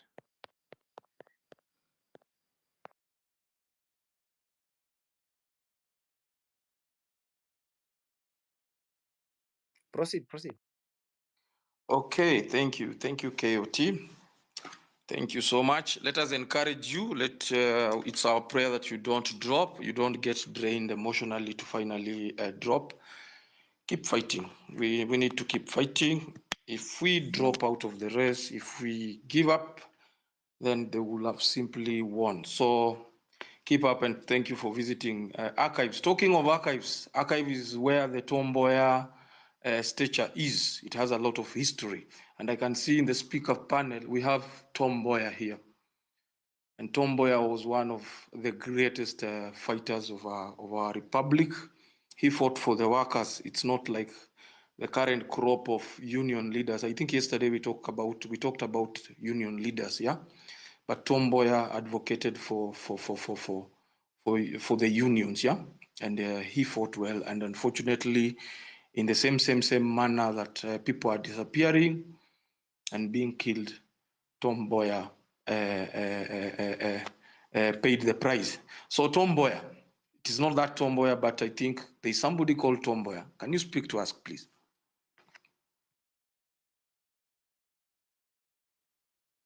Tomboya? Okay, if Tomboya is not ready, then I can go to the good doctor. Doctor Nimrod. Yeah. Good evening, good evening, guys. KOT, Aje, bro. Stay focused. Take a break. There's a time I told you I took a break too, for one or two many reasons. It is healthy. It is advisable, and it's paramount that you do take a break and then come back with a refreshed and more kind of focused mind and mentality. Having said that, going back to the guy who kind of created the commotion when I just came in and I had him going off, I don't want to hold him responsible for his actions, but what I would advise is I would give him the benefit of the doubt that maybe he wasn't 100%, maybe kakitu ama anything, but to be honest, Kenyans need to learn to accept kukosolewa. Kukosolewa, just wake up and accept the reality that hapo nimekosea, and come back and apologize and say, yeah, I got it wrong, my apologies, and we move on. Another thing about Njagi, I knew that from I think day 20 when the story has been going on and nothing was being said by the DCI, and when Masengeli was taken to court, and I followed the case through and I followed it. And when he was summoned to go to appear, he didn't appear. And when he was sentenced, and then when they retracted the security of the judge who kind of sentenced Masengeli, I knew that was an inside job. That is not just anybody. That is now, when you hear that guy called Farouk Kibet, those are the strings. And those guys, I knew they were gone long time ago, because you got to be honest. If they had them somewhere, we could have known where they are. It was only a matter of time. And then you look at the process, the way they broke the news. Look at the process, how they started changing the guard at the top there. And even Ruto went to the attendance of that meeting today. Was it today? Yeah, I think it was today. Yeah. And then look at how the process went. And then after that, the DCI came and said what he said. And then after that, the new guy came out. What did he say? It is a pattern. And another thing I want to point out too is looking at the fires, because I was online at the same time. I think it's Kawangware. There's a fire already going on, and people, I guess by the come morning, will hear that a few souls have left us again. These things are pattern, and like somebody stated earlier on, they are meant to create fear, and that's what they're doing. They're creating fear among the populace. Having said that, do I agree? Do I have doubt with Morara? Yes, because I don't know him. I don't know him personally to say I can vouch for him. But what is he doing? That is what is critical, and that's what I've always said. We need to move out of discussing individual. We start looking at structures and policies which will guide us. Those are the keys. Because if we don't do that, we don't form a unity of purpose. When people like Bob Njagi disappear, only KAT will be going out there and Wanyama raising issues like, oh, so and so is missing, so and so is missing. But if we have an organization, a structure with a proper backbone, you understand? Like if you go to my timeline, I did say that with the Morara, with the new conglomerate with Morara, because he posted with the new guys who are talking about parties and all that. I said if Okiom Tata is not there, if Onyonka is not in that mix, if people like Stimboga are not in that mix, if people, lady like Faith Odhiambo is not in that mix, that is it's an exercise in futility. And elders like the late the former Chief Justice Maraga, you know, those are the people who Morara now should be including them, bringing them on board, and actually them forming this structure with proper principles and structure. That when one of us goes missing, they come out as a force and say to the government, hey, this person was taken by your boys. You either produce him or we go out to the Kenyan people, we tell them, listen, this government is not for you. And we'll come out on the street and we watch how you change. And that's how Raila managed to circumvent everyone. And to this day, he's benefiting and feeding from the blood of people who have actually tried to fight for the freedom of the country. So that is the thing which people need. And I've always said, unity of purpose. We need a structure. I've said it from 25th. People keep on saying, nah, we're not ready, we're not ready. No, you need that. Because if you had that unity, Bob Njagi probably would still be alive today, because the force behind our structure will have come out and demanded his whereabouts. You say, yes, he's got a problem. Yes, we take him to court. We are there. You look at people, ladies like Peter Odhiambo, they had burnout because of this infighting and petty arguments. The same thing which happened to, I was on Morara's space today, the Kamuzi space, and it was a sober discussion. And people don't sit there and say that they did not discuss Bob Njagi. No, they discussed it. But he came in when the space was already open. So let's not distract ourselves in between petty infighting. The idea is having unity of purpose. We need to focus on that. That unity and principle and structure is what is going to guide us to the deliverance of our ultimate goal. Forget about individual. People will come and drop. Like people said here, kuna watu walianza hii kitu, wamedrop. KOT bado yuko, Ayo is still hanging on, Wanyama is still there, you know, Binti, eh? You see, these are the people who we kind of ignore, but they need to be part of the process of forming this structure, so that nobody can ever come and manipulate it or say, it is mine, I own it. That is the whole idea of revolution. Revolution is not owned by anybody. Revolution is an idea. An idea is forged between each and every part of a belief that this is what is better for all of us. So with having said that, my take on Bob Njagi is, if the government say they're trying to dispute the accusation that he is dead, then by tomorrow morning or by midday, if they're not going to produce evidence of where he is or his whereabouts, then something has to give. I believe something has to give, because we cannot have people in offices siphoning billions, and they're saying that there's videos circulating that with evidence, the guy being abducted live by police, and then them turning around and full. Ruto said Wajinga alisha Kenya. We have to accept that Wajinga alisha Kenya. That is the reality, and we have to draw the line. Bob Njagi has to be the line to be drawn. Those people who have disappeared without trace, the government has to come out and say where they are. Otherwise, somebody said it should not be business as usual. And we can only have that one if we join hands, everyone. Put our differences aside. Let's join hands and focus on what our goal is. Having said that, rest in peace, Bob Njagi, and believe you me, I hope his blood will be the ultimate water for the freedom tree. that is going to liberate us from this yoke of neocolonialism, from the black decolonialism. With that said, Thank you, Doctor. Thank you, Doctor. For those who are joining us this particular moment, the topic is where is Bob? Where is Bob Njagi? And it's not only Bob Njagi. There's something that I've posted on the timeline, and we are demanding they produce also the Kitengela 3. You remember the others we don't know about their whereabouts. We are talking of Jamal Langton, Aslam Langton, the two. Were they three? Yeah, there were two, the brothers. They were abducted in Kitengela.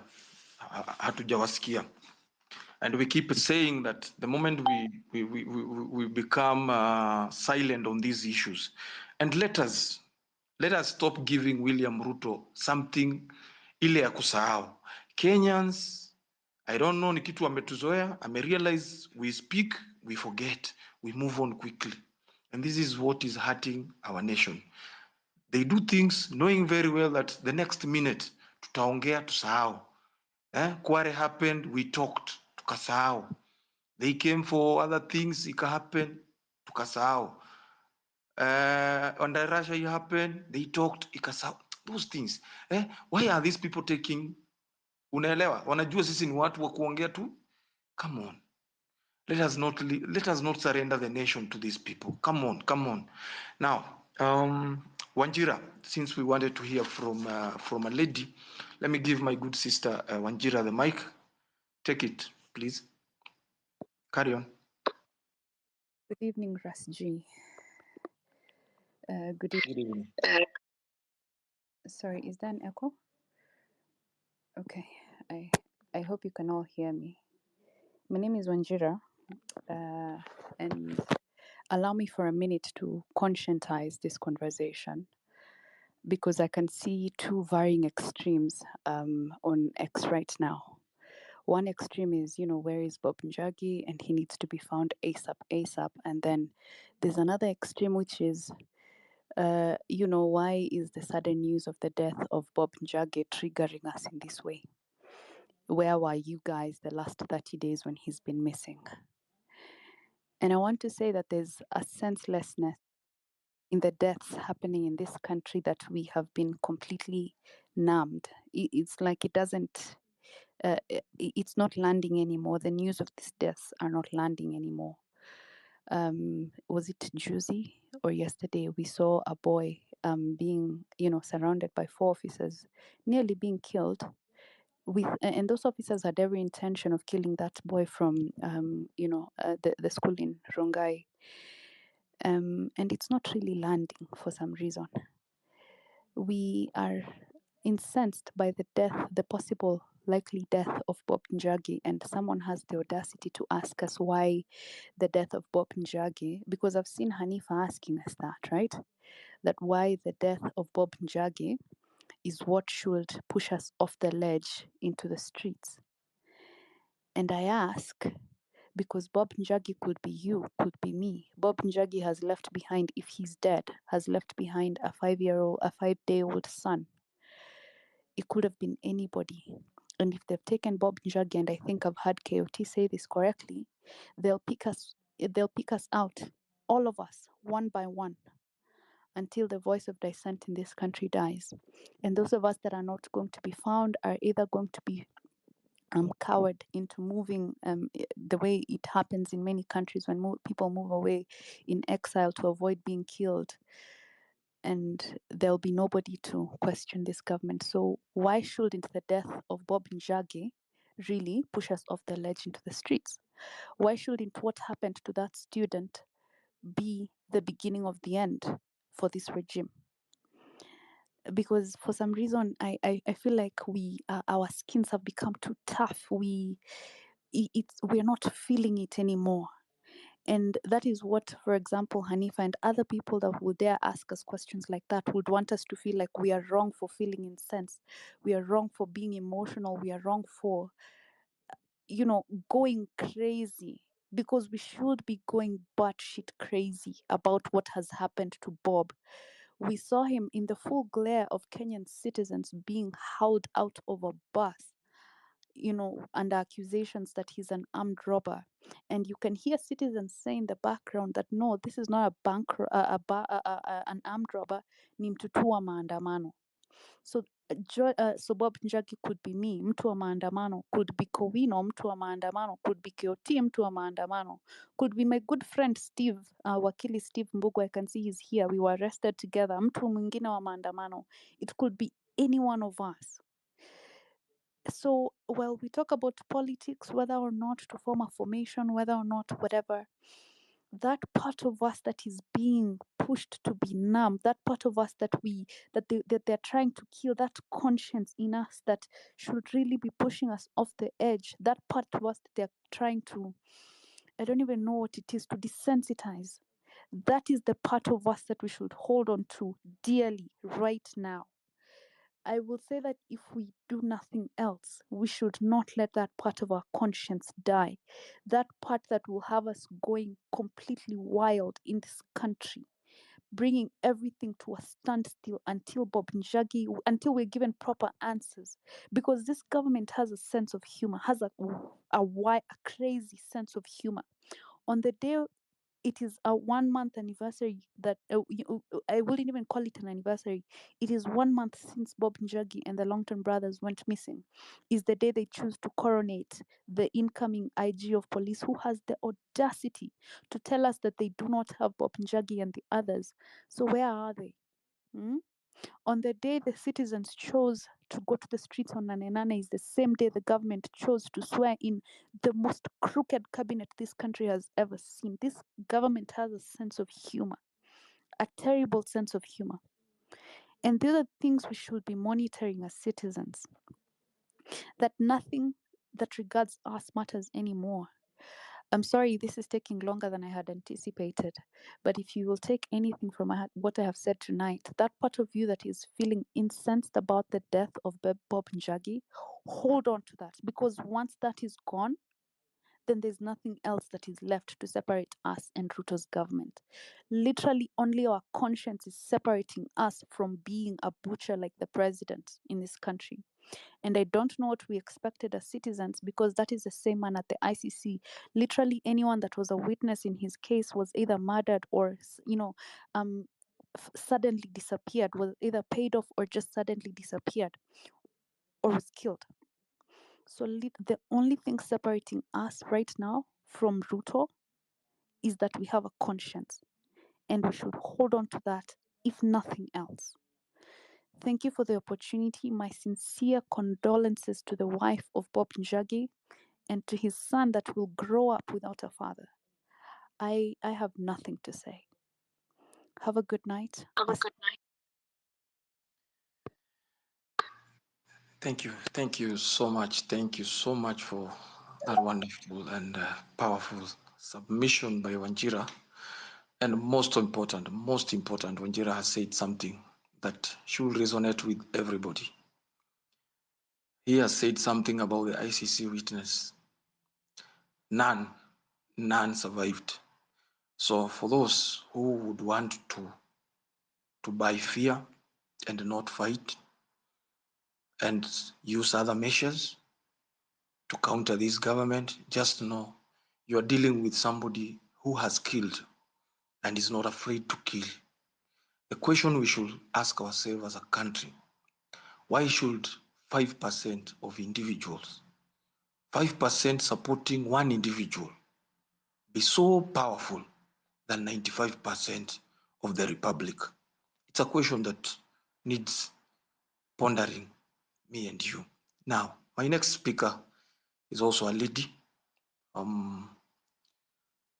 Now, I think she has dropped. Let me give it to our good lawyer, Baraka. And Baraka, we find ourselves at crossroads as a country.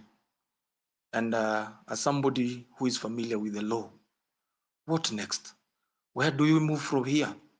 Do we just wait for our people to be butchered? Tom Njagi had a team, I believe there was the LSK also went to check on him. Where did we drop the ball? Because, like Wanjira has indicated, to many, Bob issue is coming up today. Some of us have been talking about it on this platform, but not as loud as today. Where are we dropping the ball?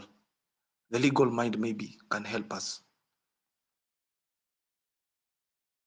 Baraka.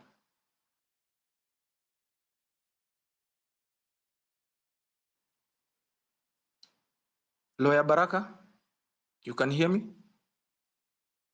Wakili. Keoti, confirm whether I'm audible. Nice. I think I wanted the good lawyer to talk about this issue. You can hear me, Baraka? If Baraka is not ready, let me give this opportunity to KD. KD, take it over, please. Please give me like 5 minutes, please. Okay, that is KD. KD is still preparing. I wish Baraka was ready. Maria, you can hear me? And then I'll give to Apapa. Apapa, I know nimekuwa nikikuruka kidogo, but the mic will be yours after Maria. Maria, you're there? Maria also not ready. Apapa, I think Apapa is ready. Apapa? KOT, kindly check on our end whether things are fine, because the speakers, I think all the speakers check the mics. KD, you can hear Hello. me? KD? I'll let you know, please. I'm not in a very good place. Okay, now let me. I think the good lawyer is back. The good lawyer is back. Baraka, kindly confirm on your mic if you can hear me before you proceed. What's happening?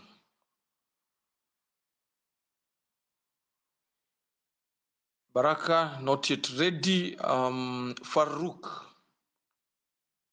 by raise of hand, can you confirm you are hearing me?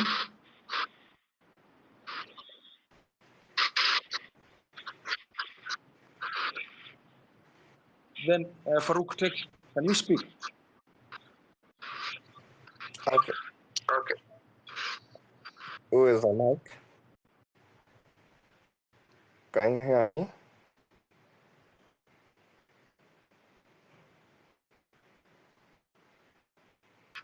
Go on, please. We can hear you. Go on. We can hear you. Okay.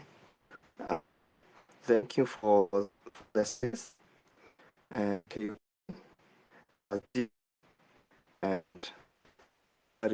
and speakers. What I wanted to say is the trauma I have that today, and we had later Farouk, is not dead. Farouk, you can hear me? I think your background, something is happening. You need to take care of that so that people can hear you very well. I think something is not right with your background. Kindly check on that. And as you check that, yes. I think I was using Wi-Fi. There's an echo. When I speak. Yeah, I there's think an you can echo. mute. I want you to check. Yeah. Kindly rectify that. Can I give you time to do that? Can I give you time to check on your net as somebody else picks it? I'll still come back to you. Kindly fix your net as I welcome Baraka. Baraka, you can hear me? Yeah, I can hear you. Can you hear me?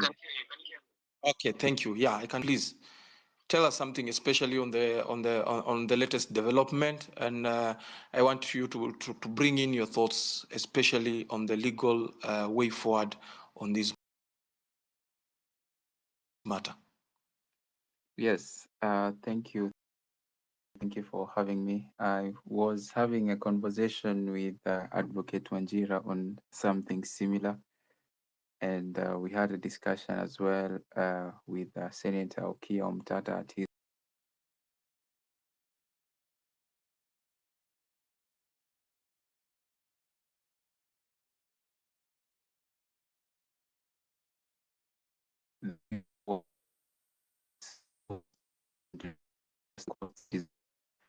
when the political we've seen that Baraka,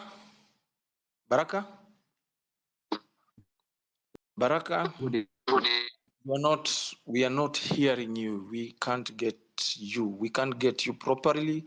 Do something with your mic. And also, KOT confirmed to us, maybe we are having some kind of infiltration. It's bound to happen, especially on a very sensitive topic like this. But Baraka, once again, confirm whether you can hear us, because we can't hear you. We can't hear you properly on our end.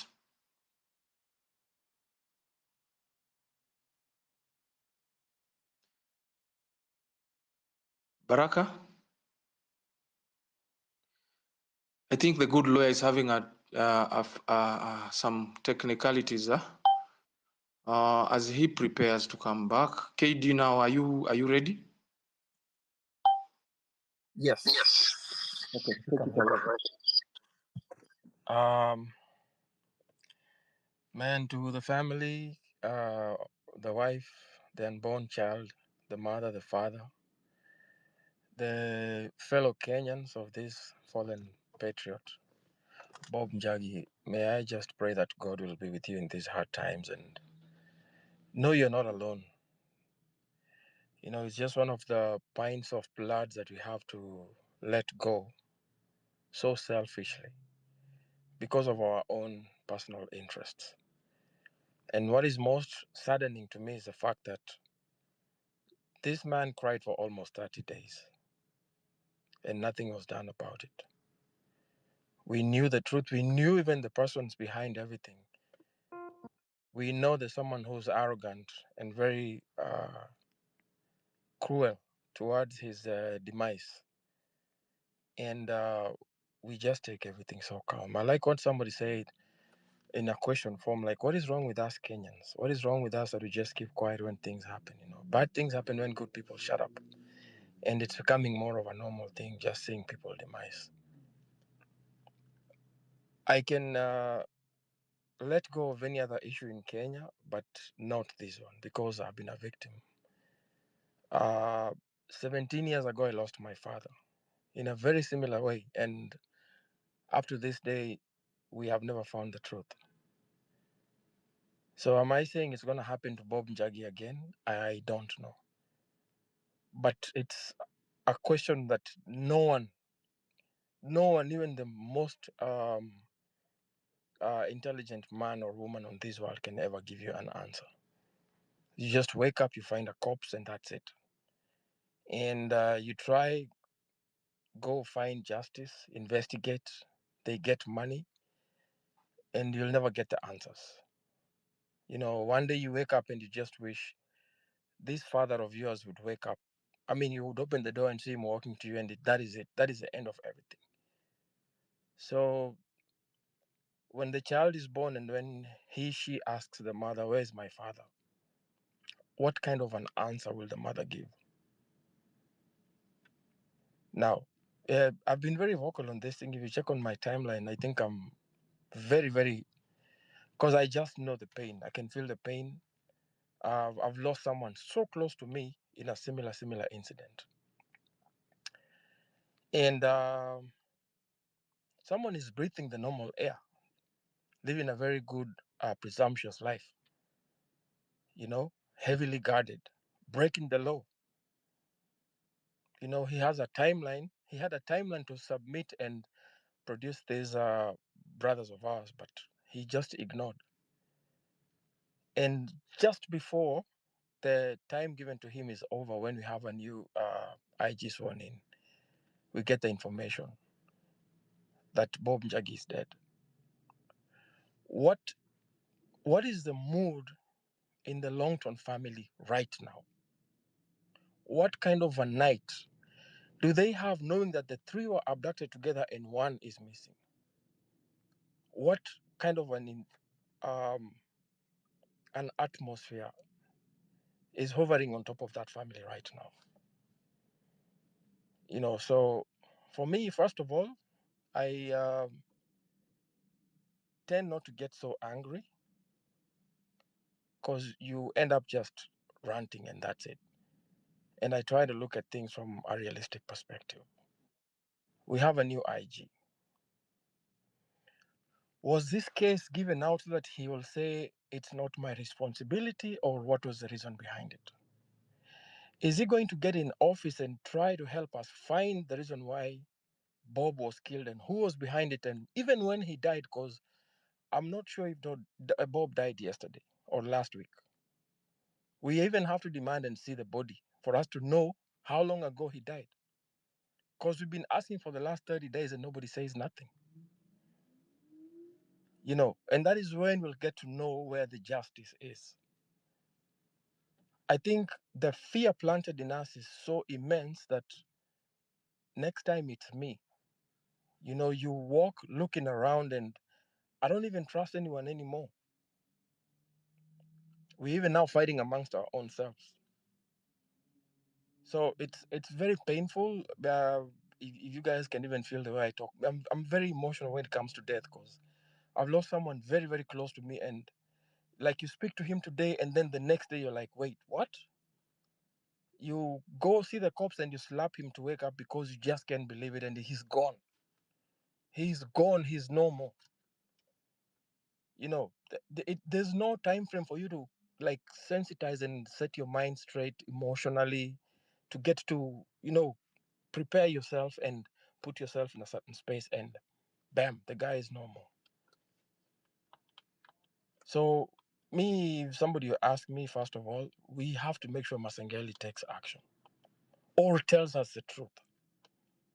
I don't know what the court can do, but we really just have to know the truth. Now, ni ukweli, sometimes we keep quiet for so long. These guys will eat us all, man. I don't think they care about life. They don't care about anyone at all. If this is the meaning of what power corrupts, then let me just be a poor man, because honestly speaking, you can be crying one day wamechomeka, next day wamepotea, the next day wamekatakatwa wamepatikana. What is the kind of feeling of Masengeli telling us Collins escaped from prison, and then Collins goes for free, and guys go riot on the streets.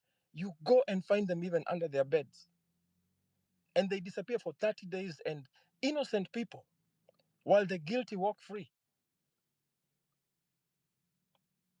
That's just a bad double standard, honestly. And I just pray that we can, I don't know. Anyway, I just condole with the family, and just know, as a Kenyan, I'll say this again. You're everything I have, man. Like, without you, I don't need to be called a Kenyan. You're the only reason I am who I am, and there's no way I can say I'm Kenyan if I lose you. Even if I'm in a different world and in a different country, we just are Kenyans because of that one code. And I did not choose to be born Kenyan. I did not tell God I wanted to be a Kenyan. So I don't understand why someone has to deny me that right of being a Kenyan. It's just very unrealistic how you can take away someone's life. Not one, not two, not in his 40s. I mean, like, honestly speaking. And then you ask, I don't know, I don't know, I don't know. Right when you're about to be convicted is when you say, oh, this guy is normal. I think we have to make noise and get to know where the Longton brothers are, regardless, whether they have all the powers and everything. It's just very painful, honestly. I don't even making any sense, but to me, honestly, this is a very, very personal issue. Bob is not my brother, but he's my fellow Kenyan. And because of that, it concerns me. Because that would have been me. Maybe tomorrow to be my brother or sister or my mother, I might be talking to you today and then tomorrow, oh, he also went. It's just not fair. No, so let's just pray for this family, and we need a government. We need people with morals. We need people with some sense of the sacred nature of what life is. Binadamu si kuku. May God bless you all. Ras, can you hear me? Yes, I can hear you. This is Mark, but I think This is? I had Who am I speaking to? a bit of That's Baraka. Oh, Baraka, good. Yeah. Thank you, Baraka, for coming in. I think, I don't know if you heard, I asked on this matter, and you'll forgive my voice right now. It's a very painful moment, especially to a brother we knew, somebody we knew personally, somebody who was always on the street when called upon, and he disappeared in that manner.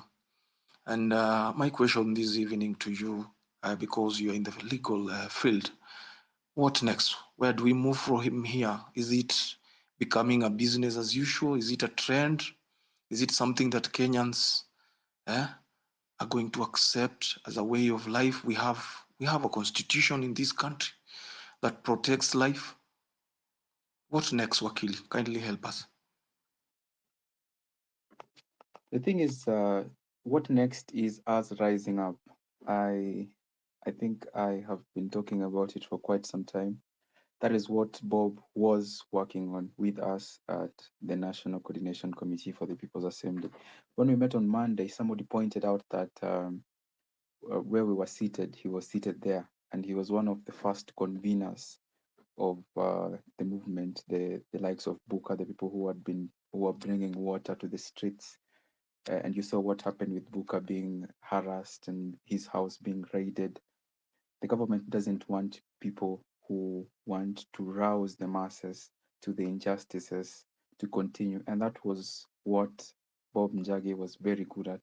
He was good at reminding us of the injustice in our society.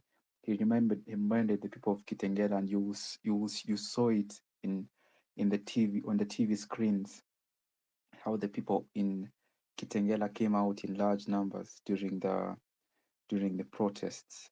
That was Bob Njagi and the Longton brothers and company, reminding the people of their wars and actually bringing them out to the streets. And for us, with our teams also, we were working to, at least as much as possible, to make sure that the voices of the voiceless are heard. But we have faced persecution, and it has gotten to a point where it is incumbent upon us. We had a late night meeting yesterday at Kio Mtata's place, and we have to take charge. That is the conclusion. We have to take charge, because if our systems are failing, if our systems have decided that they are going to serve the rich, they're going to serve the powerful, and they're going to step on the less powerful, they're going to step on those who are counter the narrative, that is, they are counter the abductions, counter the corruption, then it is incumbent upon us to rise up against these things, to stand up and to show ourselves together in one voice. And we have decided, at least from our end, it is important that we bring the faces. And I think that is why you're seeing the US Embassy, the Canadian Embassy calling all these guys, because these guys don't want us to come together. We've been having meetings through this week. We've had meetings with Morara, Tarus, and everybody, all of them, and they've got to interact with Okia, because our interest, his interest, my interest, KOT's interest, because we've had interaction with him, Shakira, and our ideas. It is not for us to work towards self actualization. It is because we want to stand up against these evils. So that is the next step. The next step is us standing up, because if we talk about the law, Masengeli was sentenced to 6 months imprisonment. He should be in jail right now, but he is not. Justice was not served. So that is a failure that we have seen in our system. It is not serving us. There are people who have been jailed in the past for crimes, and because they are rich, there are people who have shot people. We can name some of them. Some of them are even associated with some of us on this space.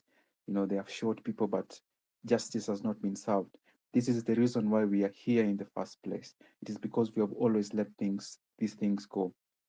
I think for the past 2 weeks, I think when Gina Maina talked a fair bit, we were in Kasarani, we were in Korogocho, Mlango Kubwa. We've been to several other places in Nairobi over the past 2 weeks, Githurai, Dandora, and every place we've been, there has to be somebody who has been shot more than 5 times. I think in Kasarani it was 8 times. In Githurai we met somebody who was shot 7 times, and there are so many people who have been shot and they are walking around with bullets in their bodies.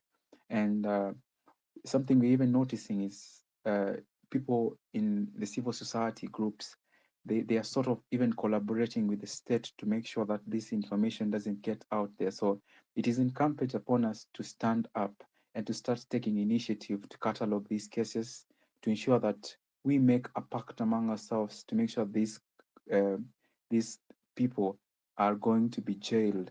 I think one of the profound statements in our interaction with Senator that he made is we have to change tune from just Ruto must go, but Ruto must go to jail. That is should be the message. It should be clear, loud and clear that anybody who is not talking about that, if it's Kalonzo who is coming here to maybe try to talk, that is the message we are supposed to make clear. Ruto must go to jail. If it is Morara, if it's me, if it's KOT, these guys must go to jail. That is justice. That is how we're going to end these things. We're going to have to remind these people that we have the power, and that is the movement we want to create amongst ourselves. And we are seeing ourselves in a situation where we have to start looking at what did Bob Njagi represent. He was part of the Free Kenya movement. The Free Kenya movement was very crucial in propagating the free hashtags. That is the free somebody who was abducted, and part of the team is working full time in Okiya Mtata's office, and they've been pushing the our pro people agenda. That is, if something happens, they try to remind people. If these cases are happening, we try to catalog them, because we have realized that we cannot trust our government. We cannot trust our president. We cannot trust our MPs, because our MPs are silent. You don't hear them talking about Bob Njagi. You don't hear them talking about abductions or disappearances. They are busy talking about tribal kingpins.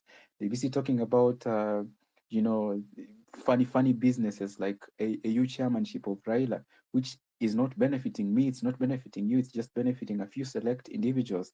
So it's incumbent upon us to realize this, to coalesce together. And Morara is doing something, then we have to start pushing each other to say, okay, we're going to do something. Then we're going to have to structure it and make sure that, if possible, even we start, he was talking about fearing for his life. And he mentioned this as well when he met Senator, that we fear for our lives. What does it mean for ourselves? And the message is clear. We have to out-organize the government. We have to out-organize the environment. All this division is not actually being sown internally. It is being sown externally.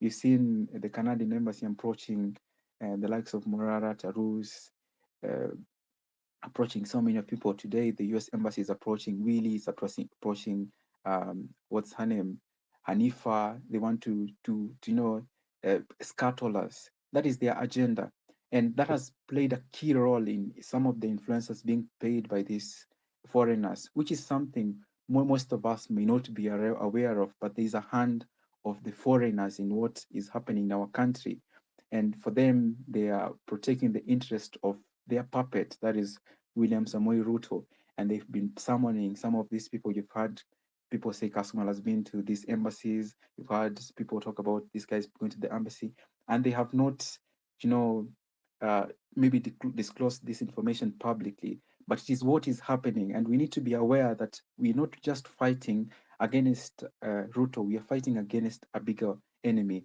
and it is not about us fighting against each other. This is not the time to fight about who is going to be president, who is going to be MP. It is a moment to fight against a system. It is the system which is broken. It is the people within this system who have ensured that we are in this situation, talking about Bob Njagi, instead of the police actually being the ones actually searching all areas. In other jurisdictions, you'll be finding it's the police who are right now should be even be having pressers talking about where is Bob Njagi. If anybody has information, bring Bob Njagi, but they have waited for how many days now? A month, 30 plus days. They have been silent, doing nothing. They've been summoned to court. They have not refused to come. So it is clear that our system has failed. Once we keep looking to our system, that is going to be wasting time. For me, it's a waste of time. We need to start looking inwards. Now we need to change the system. We need to start pushing for things that we want done right by out-organizing the system. I'm not talking about even protest. I'm talking about out-organizing the systems. Morara is going to be someone else. Wakili, Ras, yes. This is a question, and I think it's a question so many Kenyans are asking. You are talking of a system that is broken, and you are in the law fraternity, and now I'm hearing it from you very open. The law, the system is broken. Kenyans very discouraged. Are you and you've heard even people on this space talking of an alternative? How do we deal with this regime? How do we fix? So I want an answer that can balance. If it is the reality, tell us the reality. If the reality will pain us, how do we fix? Because you have admitted that the system is broken. Are you saying that we go the civil disobedience way, at the same time respecting the constitution? Is that what you are telling us? What is this that we should do? Don't be afraid to tell us the truth. Just tell us. Okay. Let me be point blank. We have to out-organize the state. I think that was the idea when, way before I joined the National Coordination Committee for the People's Assembly, Bob Njagi was there. When I came in as a member, as an individual, coming in to help organize the system so that we can actually start implementing parallel systems, having, you know, if we're gonna talk about our strength on June 25th, that was our strength, and we need to bring that strength out. But now we have to out-organize the state in the sense that we have to have people's assemblies, people out in where I am at the moment, coming together and saying we are tired of this state. So if we decide, for example, as Kigame has been pushing for, that we are not going to do anything for one day, then we can decide we are organized everywhere and we'll make sure that we won't do anything. And we decide we are staying home. Now we're not out on the street, we stay home. It is possible, but because we are not organized, the state has disorganized us. It has made sure that we are not organized into one grouping. And it continues to do that, and it is doing it successfully. That means that we will not achieve our objectives because I will be out on the street, and I think somebody made it very clear. KOT will be out on the streets. I'll be out on the streets. Somebody else will be out on the streets. We are out mobilizing because tomorrow we have a rally somewhere. And Okia has donated a P and a few other things so that we can at least start having more people out there helping in organizing, so that, because the system has clearly failed, so we need to start organizing ourselves in such a way that we can protect ourselves. We can ensure that our MPs, you know, Morara has been going around showing us projects which has been stolen. So we have to take things into our own hands, ensure that our country is safe, which is very legal. It is very legal. And once we can be able to say that we have representation in each ward, people organized in each ward across the country, we can actually say, okay, this is the organization we have as people who have come up to stand against the government.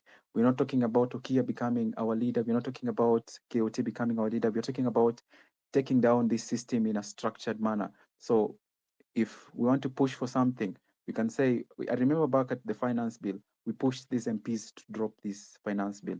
And obviously they refused, but the president later turned it down. But that push is what the government didn't want to happen. That is why they took Bob Njagi, because he's very good at organizing. He had this brilliant idea. Booker has this brilliant idea, and they don't want this idea to be sown amongst the people, because they know the power of the people organized. So they are keen to make sure that the voices who come up to say We can stand up, we can organize parallel to the state. We can have people's assembly in each ward. We can have people's assembly in each constituency here in Nairobi, so that if somebody is abducted in Kasarani, we stand up, we say, we will not allow the police to do this. You're going to make sure that you give reasons, because we're going to be enforcing the law. And because we know the law, we can stand up and say, we know you, Kamau, a police officer, this is the law. Because we are not organized, these things can happen. A police officer we know is a criminal can just be walking around an estate. But if we can organize ourselves, it becomes something which is achievable. And I think Okay. Baraka, sorry to cut you short.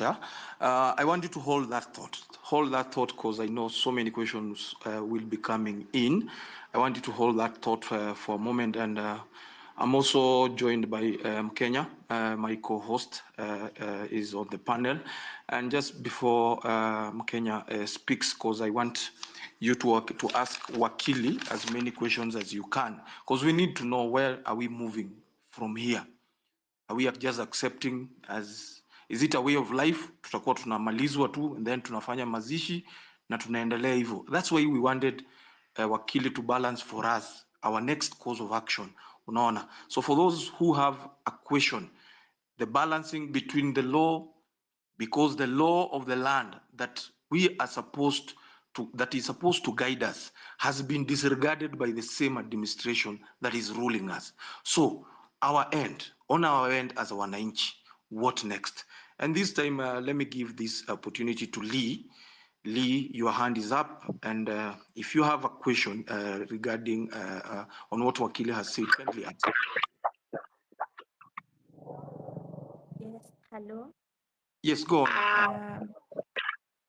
I am Leah, and I don't have much to say, but I want to talk to I am Chige. This guy has done enough, more than enough, since the first Maandamano. He has been vocal about the missing people, not just the Kitengela 3, but every one of us who has been missing. I give him his flowers today. Okay, I think our answers to everything lies on the streets. It's on the streets that we will get freedom. It's on the streets that we will know.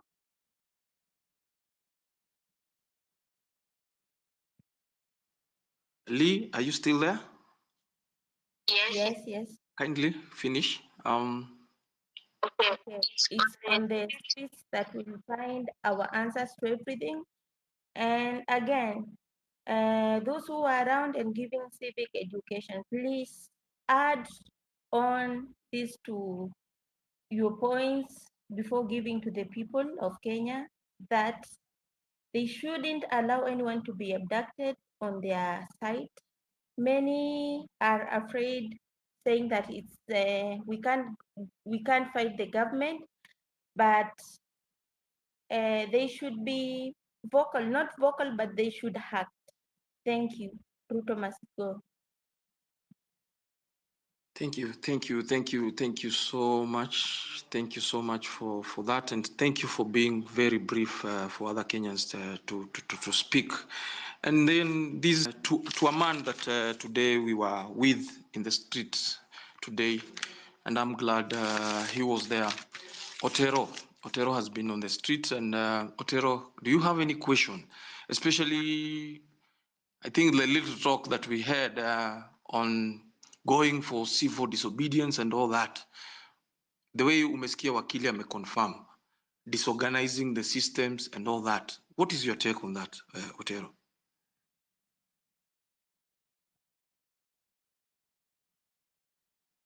Otero? CR7?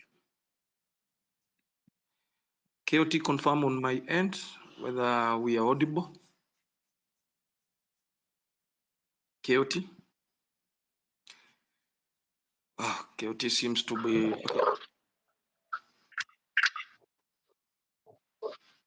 Okay. Papa. I want Apapa to confirm. Apapa, you can hear me now. Take the mic.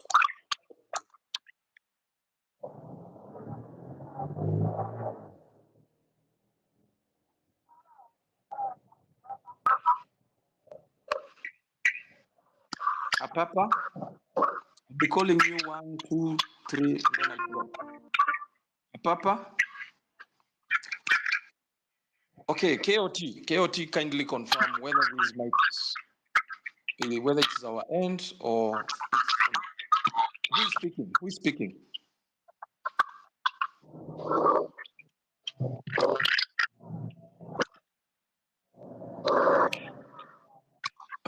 my God. Okay, good. The good lawyer Baraka. If your mic is on, can you hear me? Yes, I can hear you. Can you hear me? Yeah, I don't know what is happening to Also, this other I individual. can hear you. Who is that? Who is that, please? Daniela, I can hear you. Now, Daniela, since you are loud and clear, just take it away, please. Take it away. Yeah, I'm just thank you everyone. And what I will say is that we need to be vigilant to each other. Since Bob Njagi is no more, it's very painful to every patriotic Kenyan. It's very painful. So all Kenyans, we need to be vigilant to each other. Na mi nasikia uchungu sana, mtu anasimamia haki alafu anarudi anauawa, alafu unasikia DCI anasema ati nothing has happened, he was not abducted. Then where is he? After all this demand, we want Bob Njagi out, and the other two guys. It's so shameful as a nation. Kenyan men and Kenyan women, we need to be vigilant and very ruthless to these politicians. They have taken our parents for ride, and they're still taking ours for ride. We don't need this. We need to fix our country. Let us not give them chance. They have been given chance with our fathers, which is very painful to ourselves. We don't need to lose more Kenyans because of the regime. It's very painful. Wazazi wetu ndio walifanya Ruto akapigiwa kura. Wazazi walikuwa wanashinda wakiambia watoto enda UDA. Now where is UDA? It's killing our own brothers and sisters. It's very painful. As Kenyans, we need to be vigilant and let us not give them chance. Lazima tuwa push to the wall. Hatuwapati chance anymore. Ruto must go. Anytime, anywhere, any day.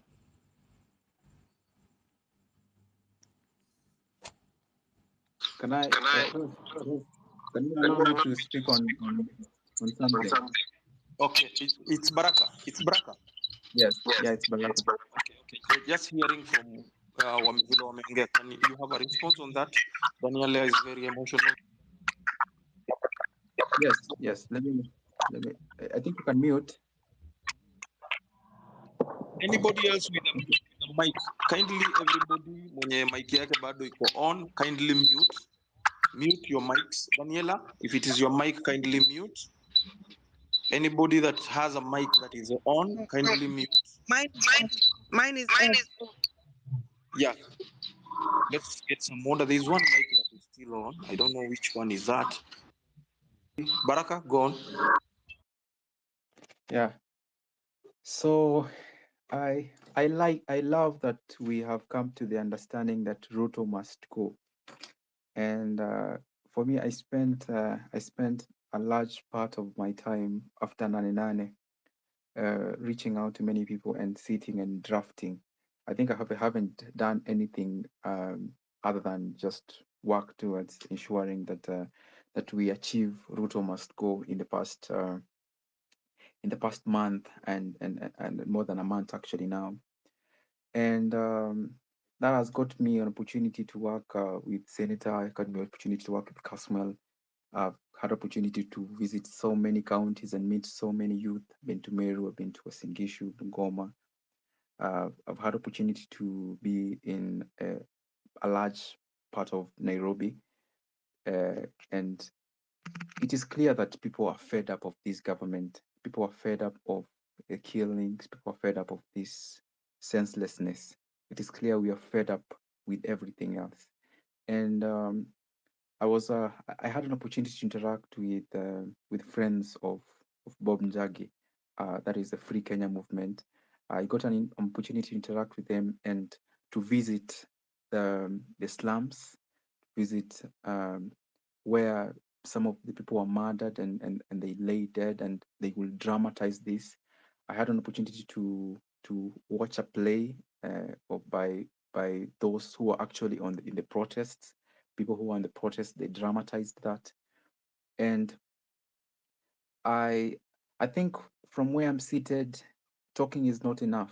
Talking has not been enough. We've had town engagements with Kenyans. We've had situations where we've gone to a place and a few hundred people just come up and we address them and we tell them Ruto must go. They chant Ruto must go. We chant Ruto must go.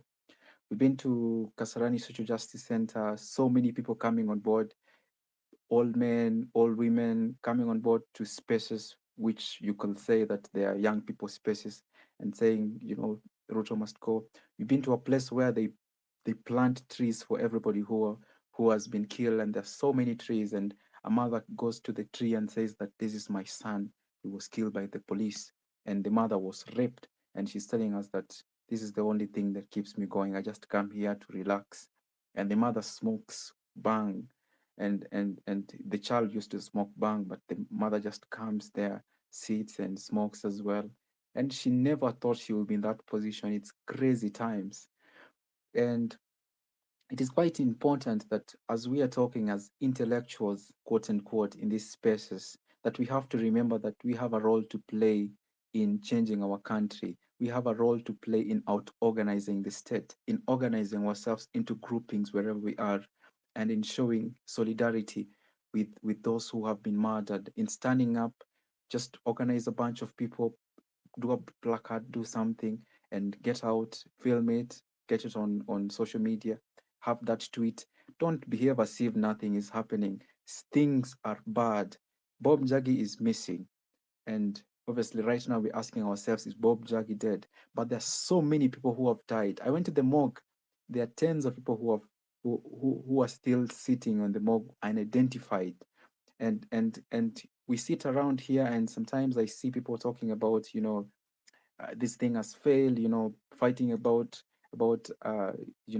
silly things which I do not think we should be fighting against. What we should be talking about right now is what we were talking with the guys in Meru. How do we kick out this government in Meru, the MPs in Meru who voted yes, who have been silent and who keep persecuting us? How do we organize them? We start forming groupings so that when that time comes, and that time is coming, we are ready to take these guys out, and we are ready to make sure that they end up in jail. Right now, if we were to talk about or a protest even, and we were to say, let's do a protest on Tuesday, how many people will turn up? How many people, personally for me, how many people came to the protest just because of the vehicles that we could hire from Juja and from Rongai? How many people came from the protest because of that persuasion on social media, that we will have that persuasion? We have a role to play here on X, and X has been the center of the movement, and we need to stop just talking about things happening. We need to start putting ourselves together. I've seen the Telegram channel Kenya We Want. We met them at the office last week, and we're meeting them for a presentation next week. It is a matter of how do we translate what we are talking about into kicking out the government? How do we fight them in court legally? How do we fight them in the streets legally? How do we fight them financially by, doing what Morara is doing? Having the funds to be able to go out and mobilize the people, because that is key. If we can out mobilize the government, we have many people on our side fighting for us. If you have the women, for example, Caswell and Shad was supposed to be there also in the Russia. We sent a team, and I pushed for them to go there, and I pushed for a bigger team to go there so that we be seen getting involved in those activities. That's what I call out organizing the state. We go there, we get involved in the plight of the people in Russia. We sympathize with them. They come with us with rungos, but we discuss. We bring them to our side. We tell them this is what the information we have. The people in Russia, some of them didn't have information of how many of the kids. They're not on X. This information is not on mainstream media. So we need to start out organizing the state, outmaneuvering the state, instead of sitting around like lame ducks. For me, I'm doing what I can do. We've been to these areas and we have mobilized People's Assembly where we meet and discuss these issues. We forward them to the office. If somebody is arrested, quickly we get the information. We send our team of lawyers. If, for example, Booker was arrested, send lawyers, but they were going to take him into a boot and take him somewhere. Right now, we'll be talking about free Booker. And because of a quick response that happened, there was a gentleman also who had come up to talk about issues, Collins. When that happened, the response was quick because we on X have become the center, the government of our country. We are the official opposition. But if the opposition cannot organize itself, if the opposition itself is fighting over petty issues, then we cannot achieve what we want. So it is incumbent upon those who are here listening to stop even critiquing, start offering solutions, start doing something. If somebody is doing something, advise them to do something else. The bickering and the constant chatter, it bores me to death, especially when I'm out here and I'm, KOT is out there talking to somebody who's been shot 8 times. KOT was in Githurai. You saw all the posters and you saw the people of Githurai. They will point you to somebody and say that I was playing with this person, a 36-year-old man who was shot in the head. I was playing with this person when I was a kid, and here he's dead. I was playing with this 19-year-old a few weeks ago, and he was killed by the police. And each time, yeah, I think that's it. Oh, okay, Baraka. I just paused you for a moment. I think people are still digesting on what you're saying, and I would want you to stick still on the speaker panel because of the question, especially on you've emphasized. I don't want us to lose also the plot, guys. We are on Bob Njagi issue. I know there are those who would want to react to this matter. The reason why we gave Wakili this long period to talk to us is how we can navigate this path, remembering there is the law and there is this anger, there is this rage in Kenya. So I would want Wakili to stick around because I know there are people, especially there is this question. There are individuals you have talked about. You saw the infighting. I don't want to mention them by name. You can see the distraction. You can see the big wings now fighting. Do you think it is the right moment? Again, for the Kenyans that are losing now hope, even amongst these people that are supposed to mobilize us, the people that we are looking onto, now there are questions that are coming up. We are seeing also pictures of people posing with some of the individuals in this administration. What do you think? What do you think Kenyans are thinking? Yeah, because to me, it's a form of distraction. So I would want you to stick around because you've been hanging out with Morara. There are those already now even questioning. So I would want you to bring out. I would want you to address that more, especially on bringing back the confidence. We want to be so sure we are banking on individuals who can help us achieve this revolution. Saying that, please, let me take the mic and please, if you have a question, you can post it to Wakili. Wakili, I think you will be noting down.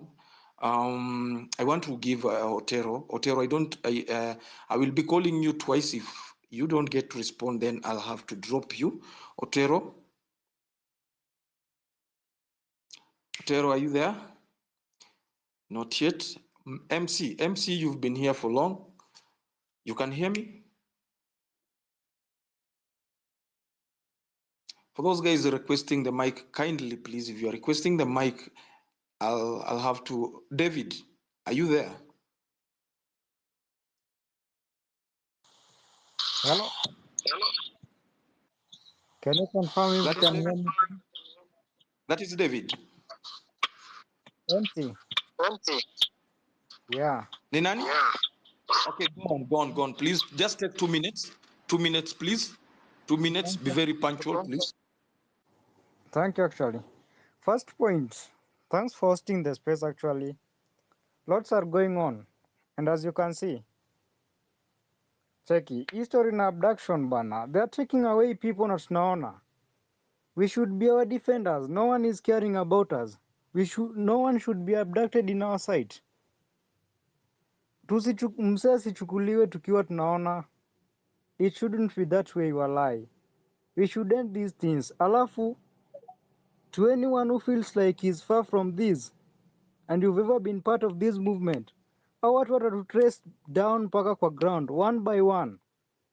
They'll come to us. They're only dealing with the big fishes as per now, but with time they'll come to us. Hizi vitu za internet ziko recorded, wakiamua kutufuata watatufuata. So ukiingiza uoga ati someone is being taken away, and you see, as for Bob Njagi's case, now he's been away for more than 4 weeks. No one knows his way. And he just went, and I'm sure some people were on site watching or what. We should just try defending, at least hata kienda aende, but you made effort. Si ile yenye mtu anachukuliwa mbele yenyu na tunaona. That was my big deal. I think, and that is all for me. Manze, mtu asichukuliwe tukiona, walai. Kama tunataka kusucceed hii vita, we should be our brothers keepers and sisters keeper. Like, no one should be taken on our side. That's all for me. I think I'm done. Thank you, my brother. Thank you for being so brief. And we have emphasized on that. Na tumekuwa tukisema even before Njagi apotee. The moment your brother is taken, sasa unataka kuniambia wale watu walikuwa kwa matatu, Njagi akichukuliwa, wherever you are, what are you feeling? What are you feeling? And we emphasize what my brother has said. Let us desist. Tuache hii tabia ya kuona tu mtu mtu anakuja anachukuliwa tu, nyinyi mnapiga picha. Please Kenyans. These are the tactics wanatumia. Wamerealize nyinyi mnaangaliaga tu. Please, going forward, if they arrest one, let them arrest all of you mkiwa 10 ama 20. Because the moment mkiwa 20, they cannot take all of you. And that way mtaenda mjue brother yenyu amekuwa booked in. All these abductions zinafanyika. There is no booking. Right now, we don't know where Buka was booked. Hatujui ni police station gani alipelekwa. So when you see your brother hata kama humjui na mtu anaitana for help, stop just staring. Tuache tabia ya Nairobi ati mimi nilikuja shughuli zangu. Kindly please. Now, I'm still waiting for Wanjira to come. I'll give you the mic. I would want to go to Erati, and then Wanjira will come and give help us with the legal expertise on this. Eric, you can hear me? Yes, I can hear you. Kindly take the mic and kindly react to this issue. Now, I think what Kenyans need to understand really is that we are in very bad times, and the earlier we notice this, the better. Now, I think, in my very honest opinion, I tend to feel that those guys who were in the vehicle when Bob Njagi was being abducted, I think they have a huge burden on their conscience. They should even have done something better than even making sure that these guys who abducted the guy are known. Even just taking photos and masking them and taking photos of their faces, it will have served as a big deal, man. But what we need to understand, that we are dealing with the former ICC alumni, man. This is somebody who managed to move out of the highest court of criminals, man. And a corrupt politician is like a drug baron, man. The more we rehabilitate the client, the more he fights back. And the only language that this government understands, the only language, is the street movements. The hashtags are not going to help so much. Let us move out. Let us mobilize. We should now be looking at how do we get into town? How do we make this be the last abduction that is going to end in death? you know, things are going to be terrible. And these guys, they've seen, they've tasted the loot, the corruption. They know corruption is sweet. Eh? Corruption is sweet, man. It tastes like honey. And these guys have tasted it, you know. And once you begin killing people to retain power, you must kill more and more and more to stay in power. And if we don't,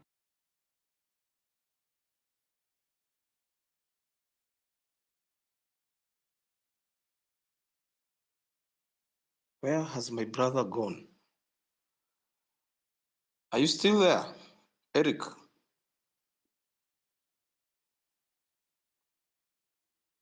I think we've Toria? lost him. You've lost him. Okay. I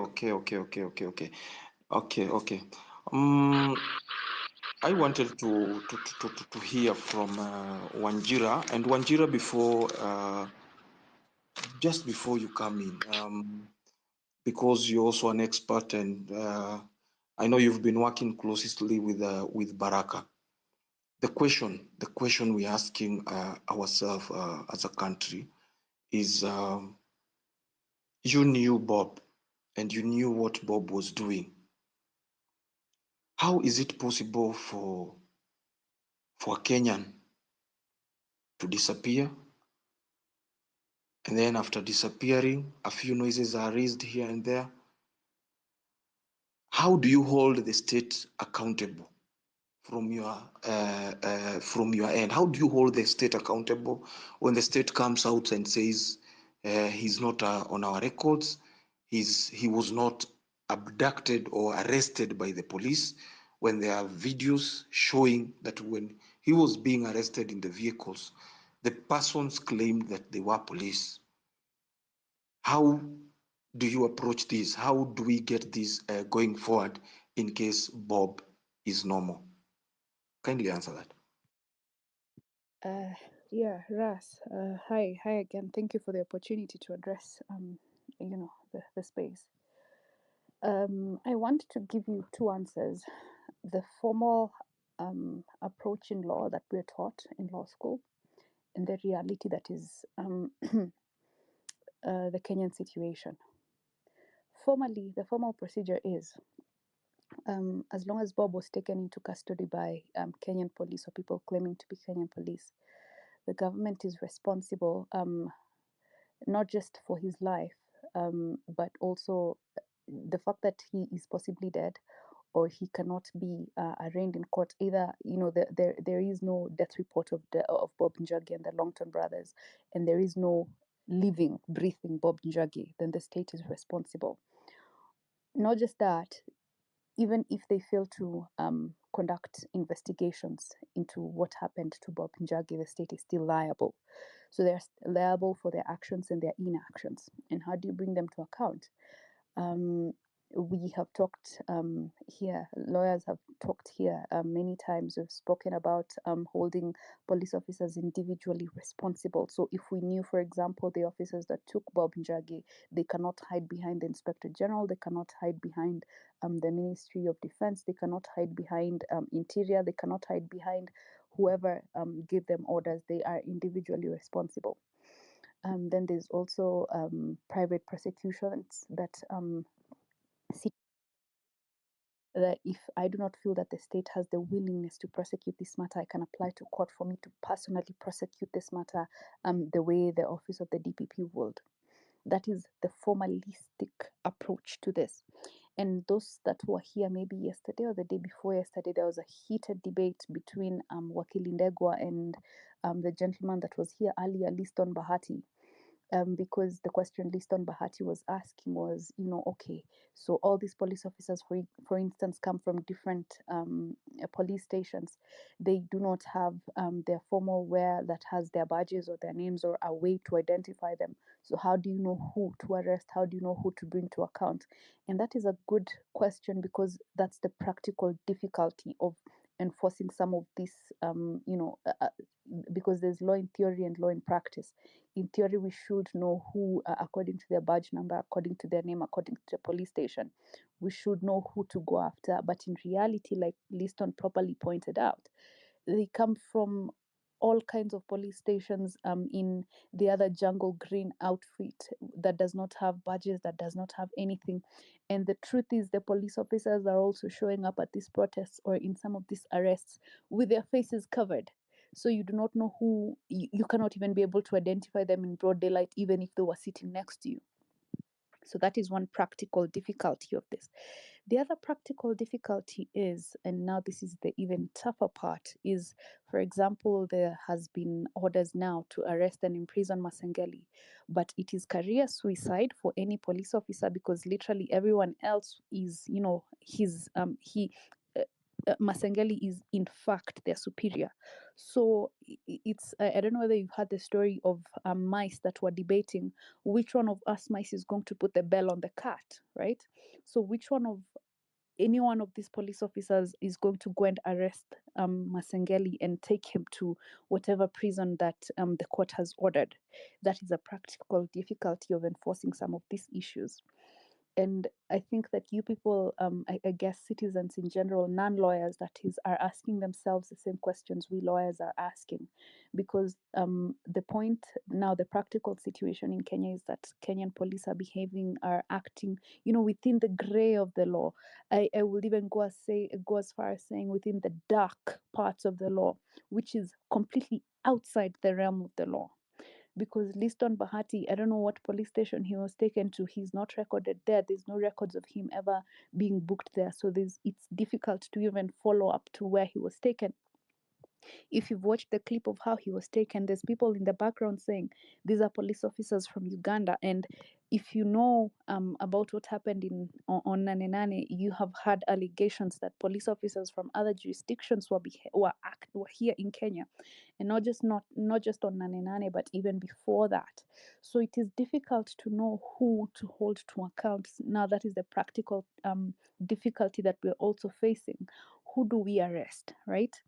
And even in situations where we know who to arrest, like the killer cop, whose all his details are outside in the public domain, there has been no willfulness on the part of the government, the office of the DPP, IPOA, Kenya National Human Rights Commission. Nobody is really coming forward to say, you know what, this person needs to be arrested and they need to be arrested today. Sorry to interfere with you, Wakili, on your points. This is a quick one, yeah? Just on the same point that you're trying to bring out. The High Court or the court issued a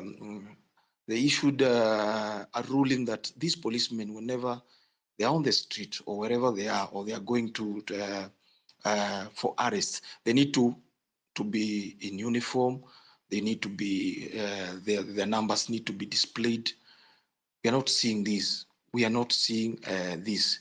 Do you think also it is something that is the state allowed in any way, or are citizens, like the way you've brought out the Masengeli issue, are citizens allowed to do the citizen arrest? And also, are the police allowed in by the law to arrest somebody out of uniform? They are not displayed, especially when the ruling was made by the courts that whenever they are in the streets, especially countering these demonstrators, they have to be well displayed, the badges and the uniforms. How do we go about this? How do we go about this? Please help us there. Kwa sababu kuna ile state yenye mwananchi atafika mahali. Now that Masengeli, we saw an incident where we had citizen arrest. Are we able to take, now that the police are not able to take Masengeli, can the citizen enforce this?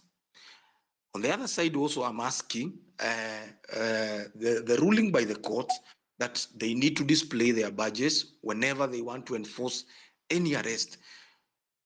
Is this defiance? How do the citizens take this defiance?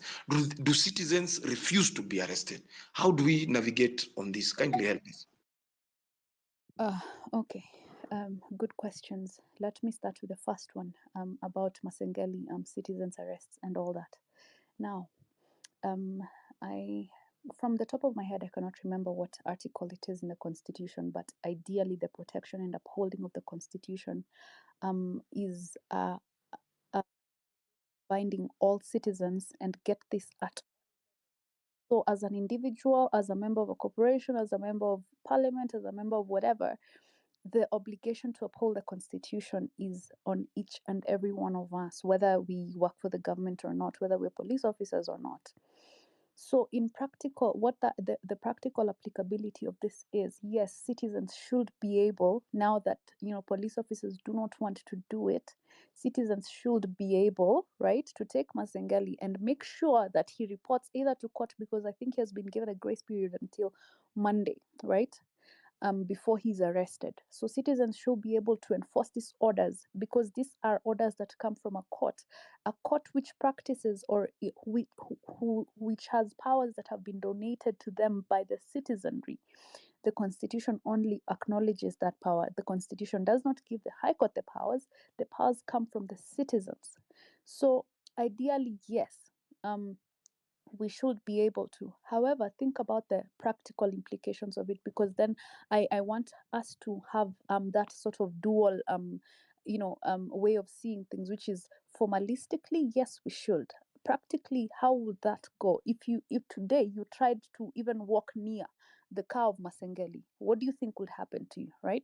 What do you think would happen to citizens if they go and start protesting outside Masengeli's office? What practically, how do you think that would go? So that is because while we school you on the law, the delicate rigors of its execution really just comes down to you are either able to or. So that was the first question. The second question, you talked about the police showing up in the streets without formal regalia and all of that, the badges and everything. The rationale behind the Law Society of Kenya going to court was because of literally that. Even I could show up to the court to the streets today and say I'm a police officer and wield a gun and cover my face, and nobody would ever know, because that is exactly what was happening. A proper banana republic, style of doing things. That anybody that can wield a gun and pretend to be, to have the sway and pretend to have the aura of a police officer can masquerade as a police officer. And the idea is to make sure that if you are arrested, we can be able to account for you because it is a police officer that took you. So that is the formalistic way of doing things according to the law. You are arrested by a police officer who has a badge number that has been given authority by the law to arrest you. And then he books you into a police station, so that if we come to look for you, Ras, we know that police officer from Makongeni or from wherever took you, so we can find you at Makongeni, right? But that still is a problem, and I would say that this impunity is being fueled by this government.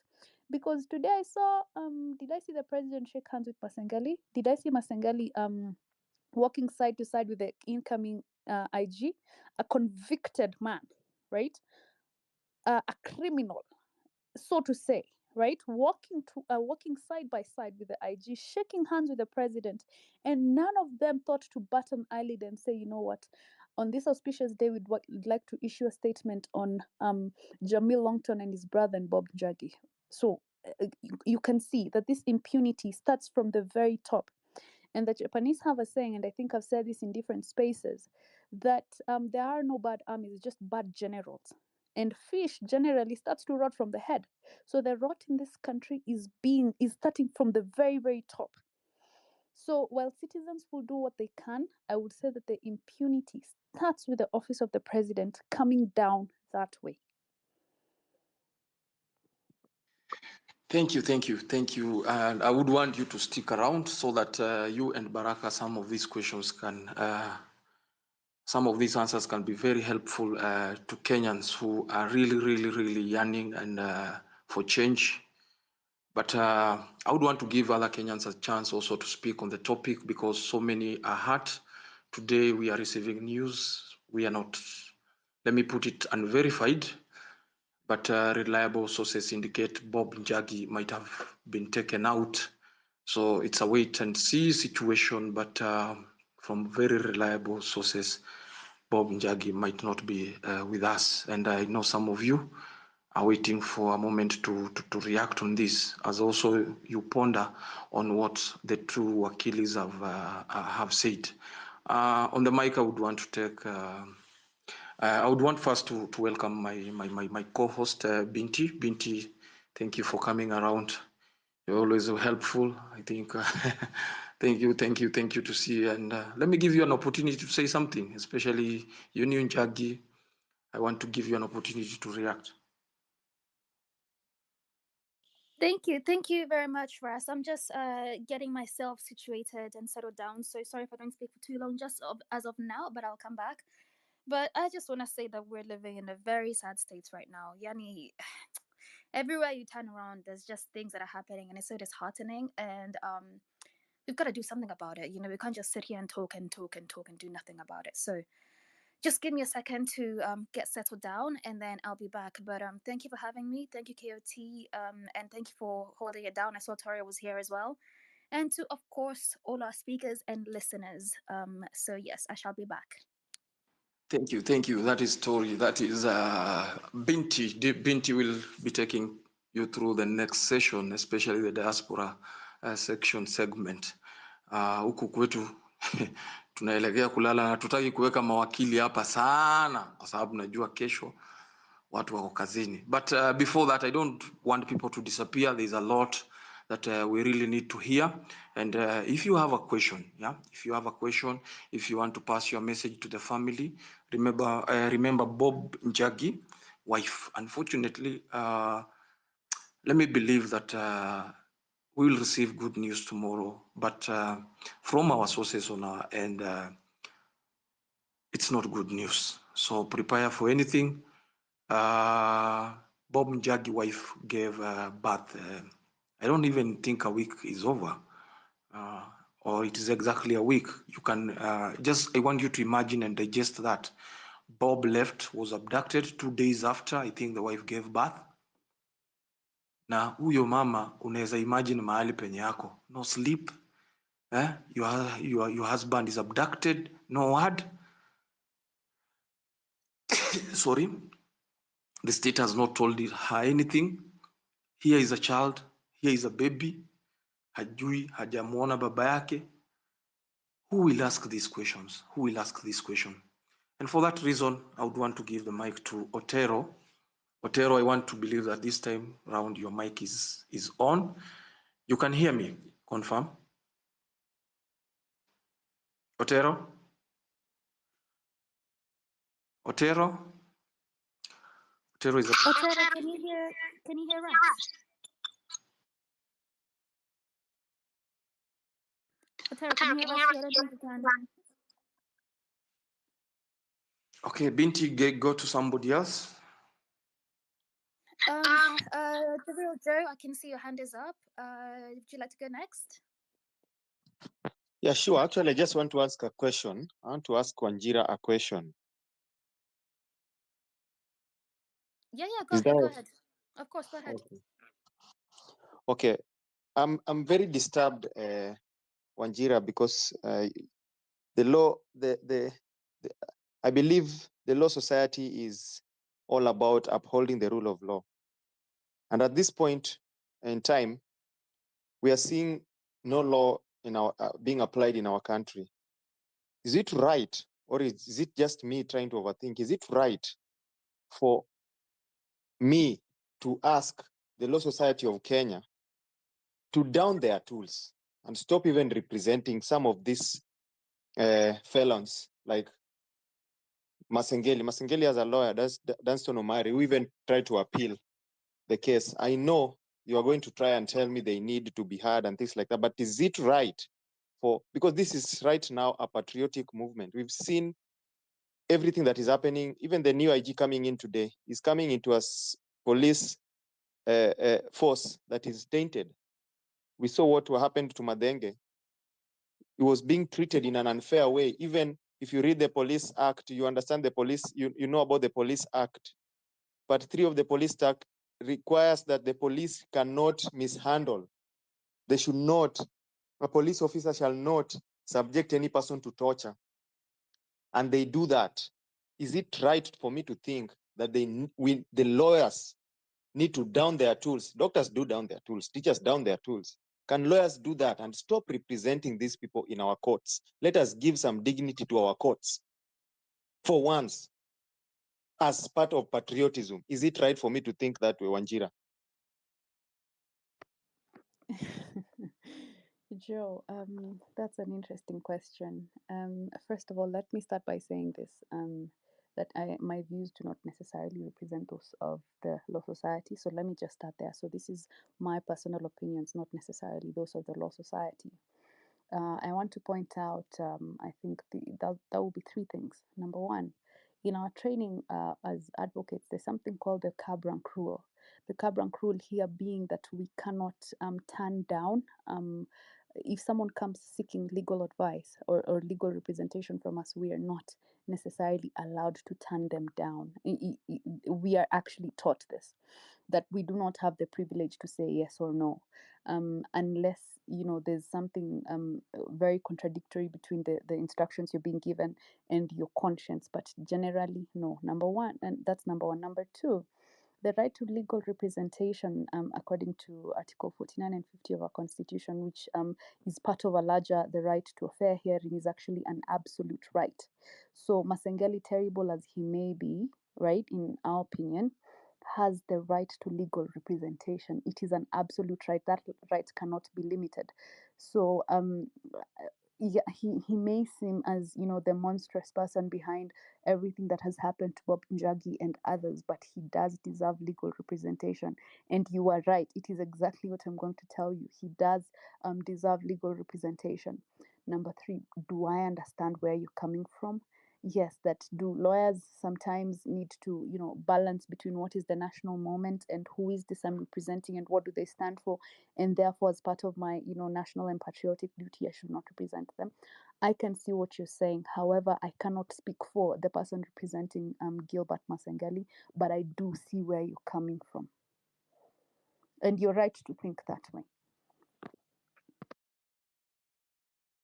But let me maybe just finalize my Wanjira by asking you. I have understood all that you've said. I understand. But if you look at this law, then is it right for me to say that we are applying this law so much to fit them than to fit the common mwananchi? Why am I saying this? We are applying this law. Masengeli needs fair hearing. We are giving him that. On the other hand, he's not obeying court orders, number one. Number two, on the other hand, we are seeing the police breaking laws. We are seeing civilians, police in civilians. We are seeing police abducting. We are seeing police killing Kenyans. But the law does not apply to them in that sense. So it only applies now when it comes to them. Is it right? Like, is it right? We need, I don't know. I'm just trying to think. Joe, I can definitely,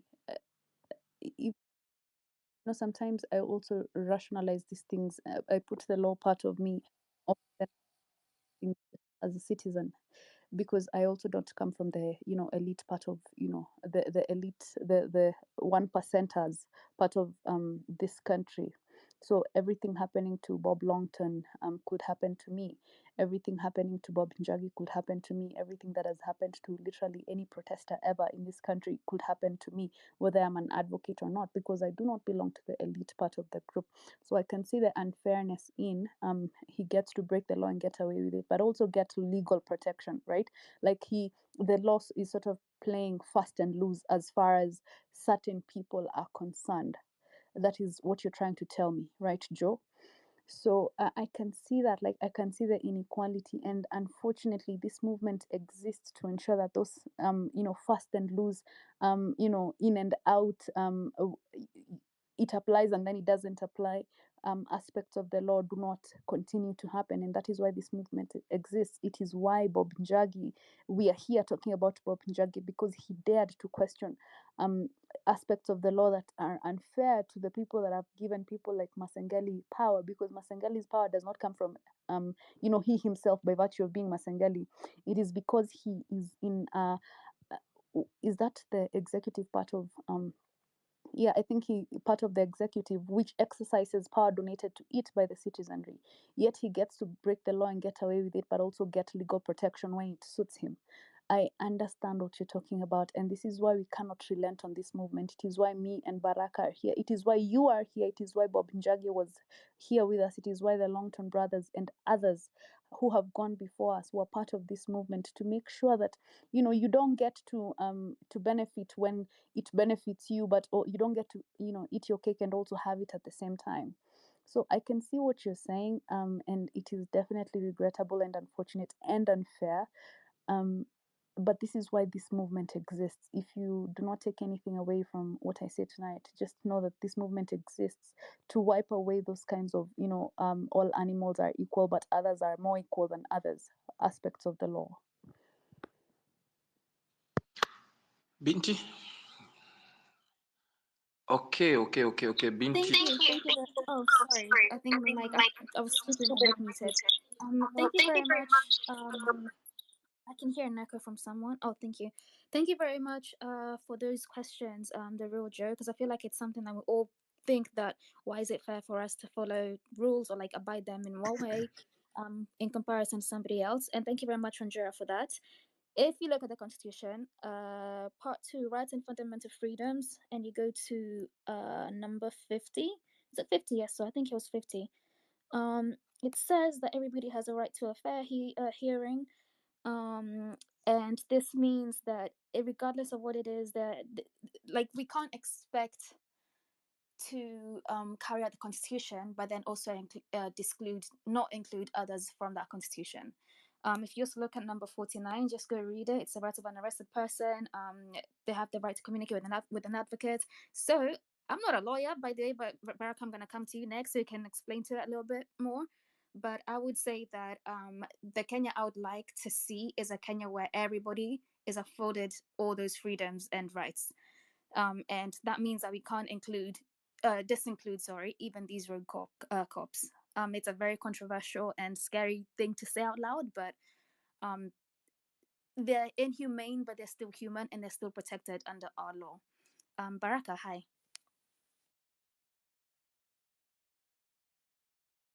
Yes, I was going to retire in a few because tomorrow we have a rally planned, and we're going to have Wanjira, Shakira. We're going to have Buka, Kath, and certain gentleman called Kinuthia, Brian Okola, and a few other people coming on board. What we want to do, what we want to start is we want to awaken masses everywhere and give them the power to speak on them for themselves and speak publicly in the marketplaces, in the small spaces, in the big spaces. We want to take the struggle to how Martin Luther took the struggle to the people. And the nonviolent struggle has to have organization and solidarity so that the violent forces, organization can defeat violence, especially when it is from limited people. We saw that in June 25th. They can try, but then an organized group. We sat down on June 25th. People sat down and said, we're going to have this vehicle blasting music and we're going to get to Parliament. And the message was there on 24th, on 25th morning. It was clear we were going to get to Parliament. That's the message we want to get back to. That's the message I want us to get back to. That is the message that Bob Njagi will want us to get back to. That was the brainchild for him with NCCP, bringing us all together into People's Assembly from the ground up, not necessarily having one person leading and everybody following. No, what we did on June 25th, us all together coming together. Let me talk about the division because that was a question that was raised. And yes, I have happened to be in touch with all three parties in the last 2 days, and I have got to meet them. I think it's time that we put the childish games away. It is time that we put the little attention seeking, the little, I want to protect my brand statements, I want to, lead, or this is my thing, or I want more of me, quote unquote, shenanigans. It is not going to help our country. We need more patriotic Kenyans. We need Kenyans who can stand up and stand to be counted.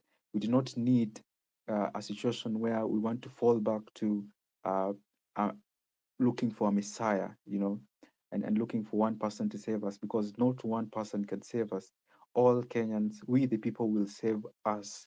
All of us together will have to save us.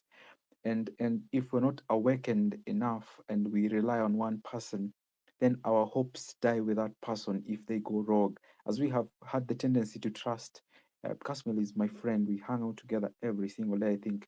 And Buka, we hang out together a lot. Shakira, we hang out together a lot.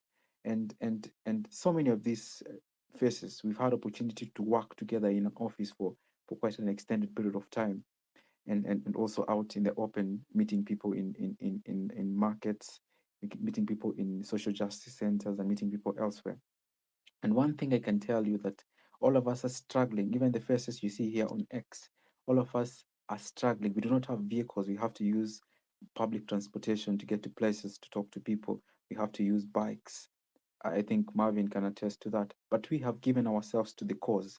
We have not said that this is going to be our thing and we want to make sure that nobody else comes into our space. But some of us have decided, okay, let's take out our frustrations on somebody else, because maybe we disagreed, on how we're going to do things, and they went and did it their way. Somebody else in this situation, in this movement, yes, you've been told, okay, stand down on this, because although this person is making unreasonable demands, don't go hard on this lady. There's no need to do that. And they have disregarded it, because I think some of us have myopic views on the trajectory we want to take as a nation. We're not going to look into individuals and up to individuals. We want to look at us all together, moving forward together, so that when we win, it is not a matter of looking at that individual, but we can look inwards still and say, Ras is failing in this situation.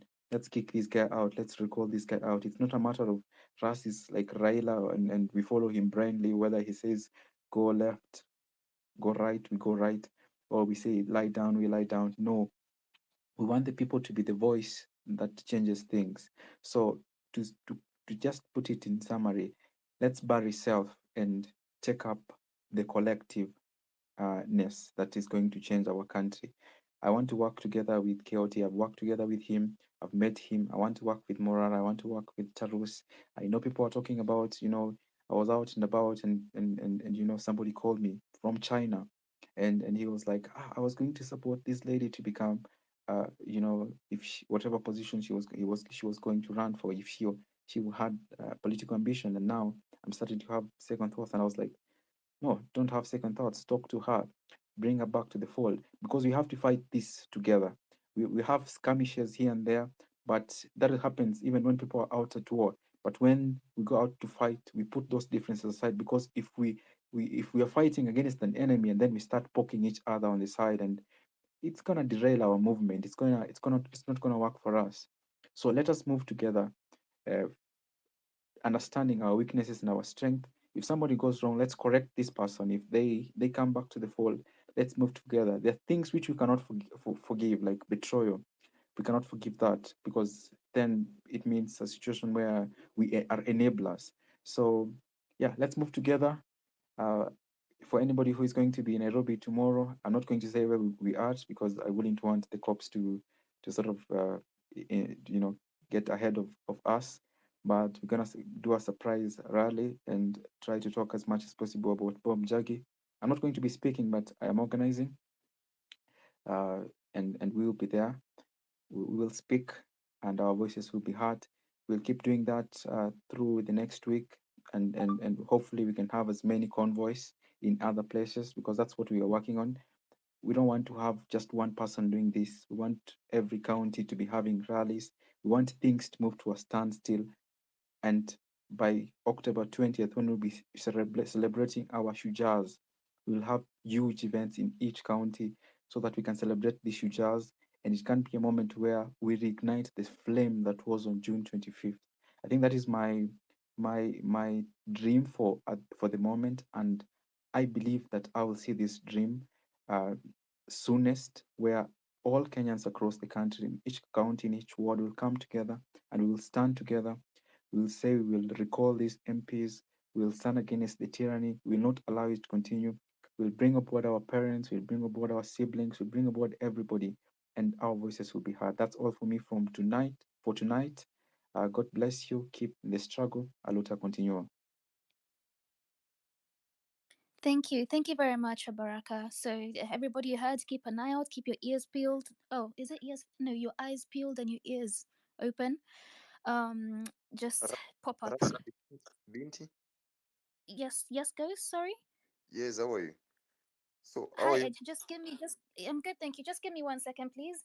Okay. Something I'd like to iterate on. I'll come back to you afterwards, no worries. But something that Baraka said is the importance of sticking together.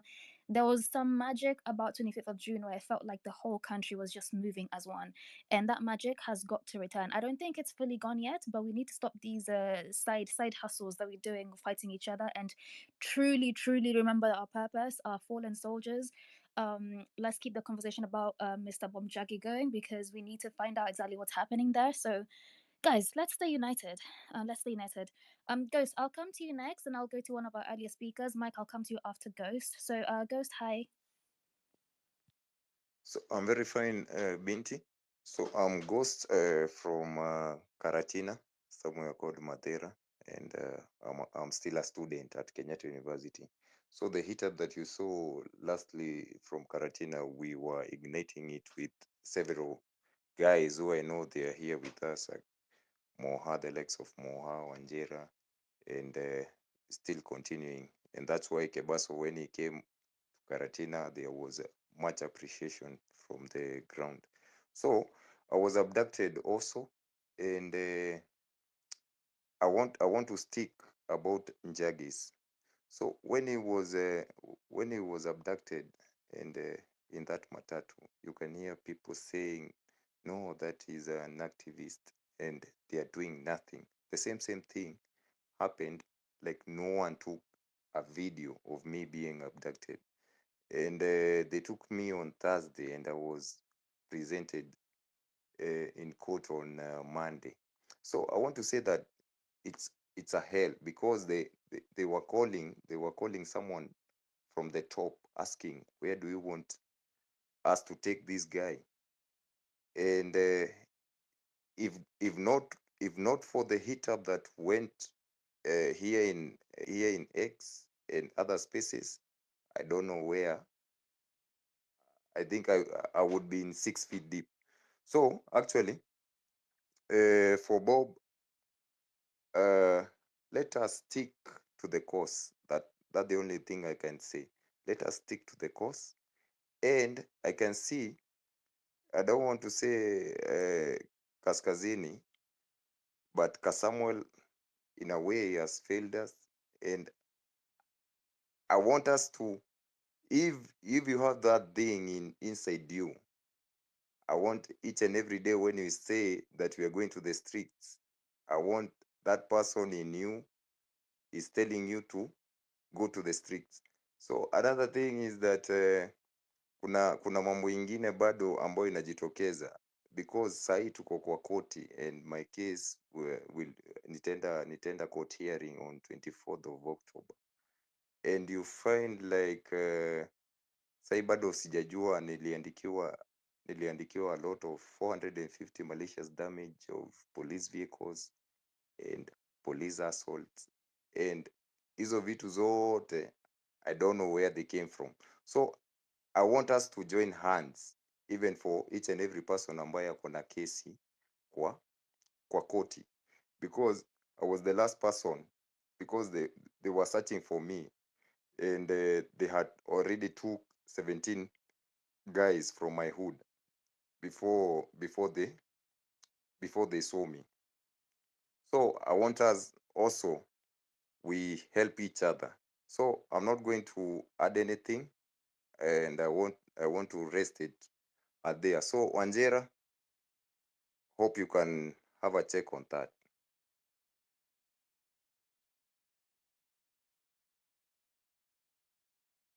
Thank you very much, Ghost. So what you're asking is for Wanjira to basically get back to you on the cases that are still ongoing, like from the abductions, or just to understand you correctly.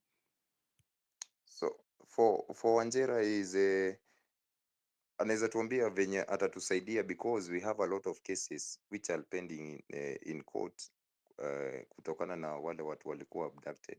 So I think anaweza tuambia what is she planning, ama we are also going to rot in jail and our future is going to be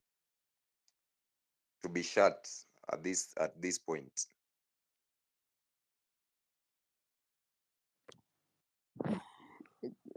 Hi Ghost. Why don't you do this? Why don't you please DM me? Let's talk so that I can understand exactly what happened. I cannot be able to advise right now on this platform right now as I speak. So maybe just DM me. I can give you my number. Let's talk so I can understand exactly what happened. See whether you have a charge sheet, whether you know all those delicate triggers of what happened. So kindly just DM me, please. Thank you. Thank you very much, Wanjira. And would you be comfortable with anybody else that's maybe in the listeners that's heard the same thing Gus talked about DMing and reaching out to you? Yes, let them just DM me. Actually, myself and Baraka, we were just talking about this today, that there's a need for, we were mobilizing resources, and that means also human resources, to see how some of these cases can be managed, some of these, victims of police brutality can be managed, whether records have been taken, statements have been recorded with the necessary organizations. So actually just DM me and then let me see. Just be a little patient, because there's also a lot of other work from just the people in the same situation. But just DM me. Let's see how to.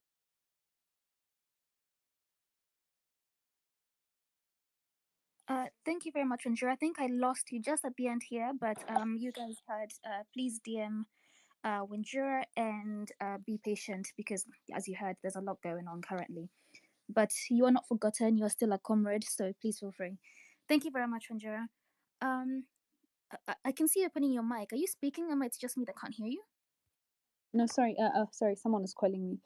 I was just saying exactly what you said. Just be patient, but DM me. Let's see how to do it. I'll work with Baraka and the other advocates that had come forward to help. Protesters and people arrested. So I'll see how some of these cases can be referred to other people as well that are willing to help. But yeah, kindly be patient. Thank you very much for your help and your future help. We don't take it for granted, and we appreciate you all. Okay, so I'd like to go. Who had said? Oh, I think Mike V7. You had your hand up first. Would you like to please speak to us? Yes, absolutely. Can you hear me? Yes, 100%. Go ahead. Okay, nice. So the first thing I wanted to talk about is how we cannot absolutely become desensitized to the killings. When you realize the grave sin that it is to take away someone's life, is when I think we'll have that energy to even like go back on the streets, because you realize that these people who've hopefully I'm still holding on to hope that they're still alive, but then again, the worst could have happened to them. When you realize the travesty that it is to take away someone's life. This, for example, Bob Njagi, this is someone who had just had a kid, like literally a few days ago, and he had dreams and aspirations of seeing a better country. He had a family who was looking up to him. He's having now leaving behind a wife who's taking care of his kid. I think is when this revolution will really take shape. We have to consciously remind ourselves that life is sacred and we must respect the sanctity of life, and we have a government that doesn't do that. And as citizens and as people who are dreaming of a better country, we cannot, no matter how bad it is. I know they're bombarding us with negative news after negative news, and you tend to become desensitized to it, but we cannot let ourselves get to there, because they will just keep committing more atrocities and we won't be able to fight back against them, because we've become desensitized and there's no shock value to to all the crimes that these guys are committing. So my plea is to always keep reminding yourselves that life is sacred and the sanctity of every Kenyan life must be respected. And if that's broken, everyone should be outraged because it could happen to you. And another thing I wanted to talk about is being focused on the goal.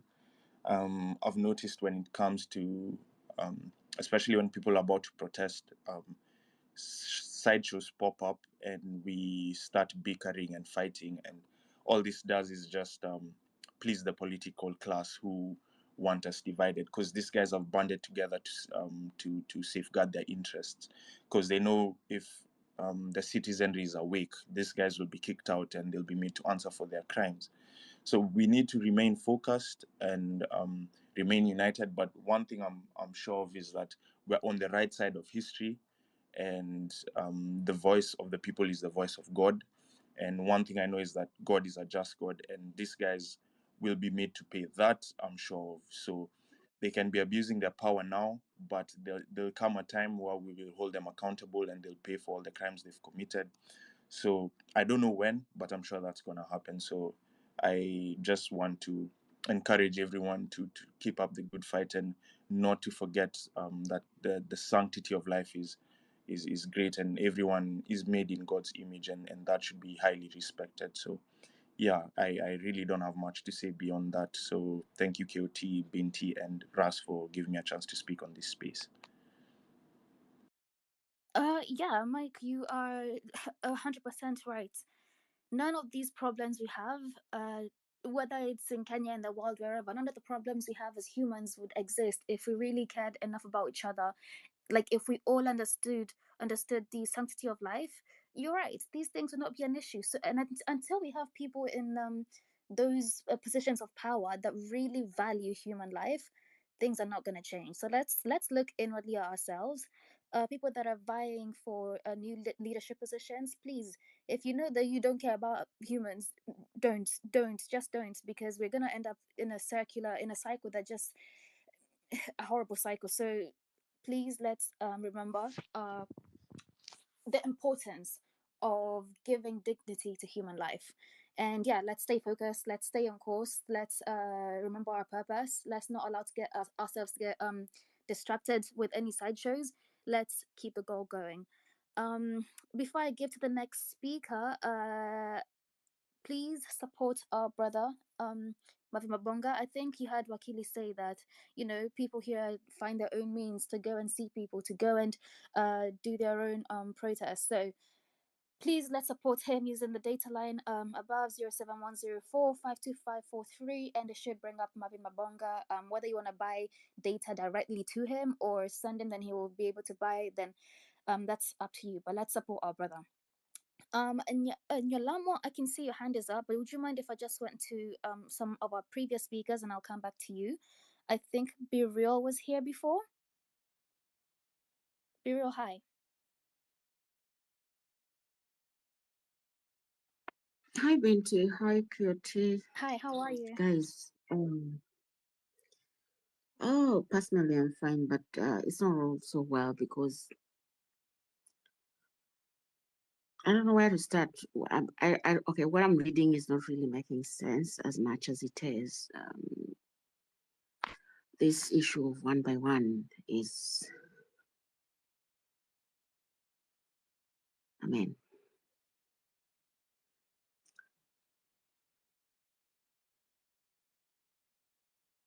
damn it. Binti, just allow me some time. I don't know what to say. And we cannot sit back and watch all this happening. We cannot assume this. Today is Njagi. Tomorrow is Burial. The next day is Malamo, just because you're vocal or what?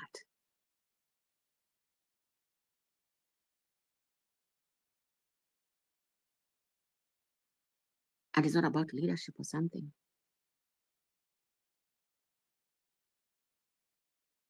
We cannot sit back and watch. It will take some time.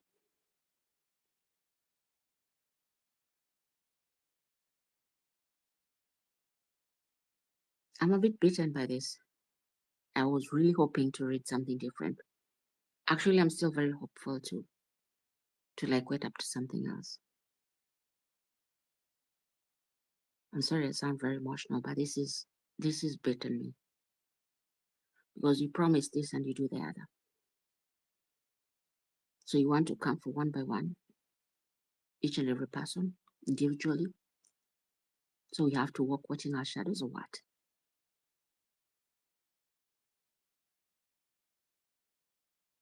And then now you want to take off the few that think they are very vocal because anybody can be a leader. We really, the people, if you've been active, this is the time to watch everything slide slowly and don't be comfortable. It's not comfortable. You're just being told no one is safe. I'm still hopeful, Bente, that this is not real that I'm reading. Allow me just to drop there.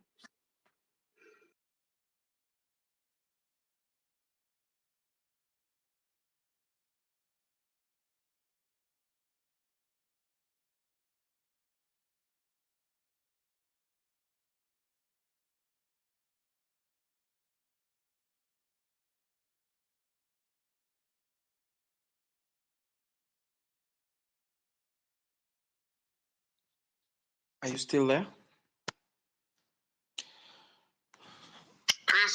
Ras, I'm sorry, I can't talk. Okay. We understand. We understand. It's not an easy matter. It's something very painful to most of us, and we are praying to God that as we get ready to welcome tomorrow, that we'll have a different news. So I urge everybody to be patient. Let us wait. We have raised the alarm, and we are hoping that we'll have some different news. So let us, and this gives us the reason why we should be making this noise. I think it is a big lesson, and today Kenyans are realizing why we always call. We always call whenever somebody has been abducted, whenever somebody has been taken the police. It is important.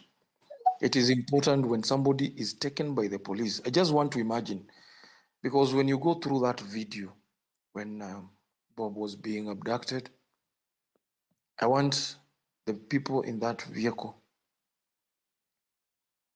if you're one of them, wherever they are, I know by tomorrow most of them will start reflecting. I think it's something that you live with it. You live with it regretting. And that's why we don't want this kind of situation where we come to talk later and say we wish we knew all that. Just be your brothers and your sisters' keeper. I've always said, police will come to arrest you in a bunch of 2, 3, or 4. But why should 4 people arrest you, 3 people, brandishing guns and cuffs, no identity, no nothing, but you are a group of almost 20, 30, 40 Kenyans, until we have the love for each other. William Ruto and his group. And remember these few individuals, these few officers, they are also officers that have been promised, and at the end of the day, they are given nothing. It's just a group of a few who decide to act rogue. But I would want to send this message to those officers. The law will finally catch up with you one day. The policeman that killed our friend and our friend Wakili is here and others, if you remember Willie Kimani. Willie Kimani was abducted with others and some other witness. You know how the Willy Kimani case ended. And because of persistency na kufuatilia hiyo kesi, today, those policemen are in jail. Even that policeman that was taking, huyu mwenye, the face is out there, the one that was killing people, the sniper, he has to be reminded, William Ruto and his group will not be in power forever. Someday accountability will be needed. So let us not give up. Let us stop the habit of allowing police taking over our people as we watch. Once we tukistick kwa hiyo, tukiamua tu na hiyo ati hakuna mtu mwenye anashikwa na tumesimama. If it is arresting, arrest all of us. You know, there is a language they use when they are coming to arrest you. They will always come, no, this guy is a thug. Kindly, if somebody is a thug, go and find out with him. Mpaka kwa ile police station wanaenda. If we can do that, we will save so many lives. Otherwise, they are on a killing spree, left, right, and center. Binti, if you're there, Binti, has Binti disappeared then? Binti, kindly come back, my dear. Kindly come back. I think it is your session. As Binti prepares to come, I can see a hand. Jola.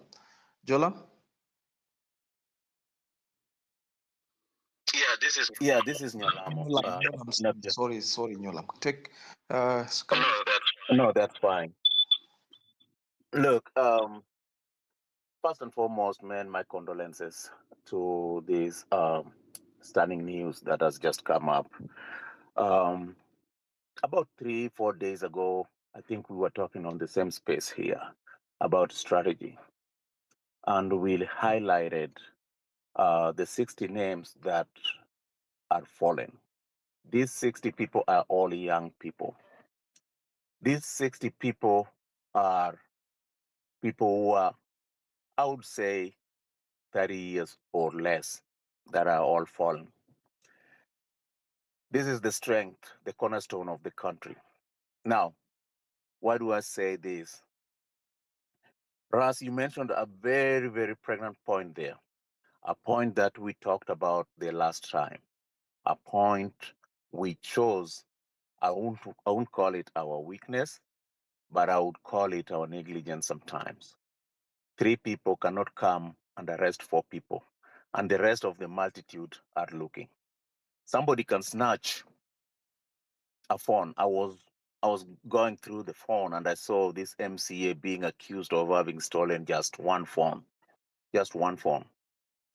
And the power of the people got him right there. The power of the people got him right there, to include those people who never saw him even steal that phone. So people were kind of like responding to justice.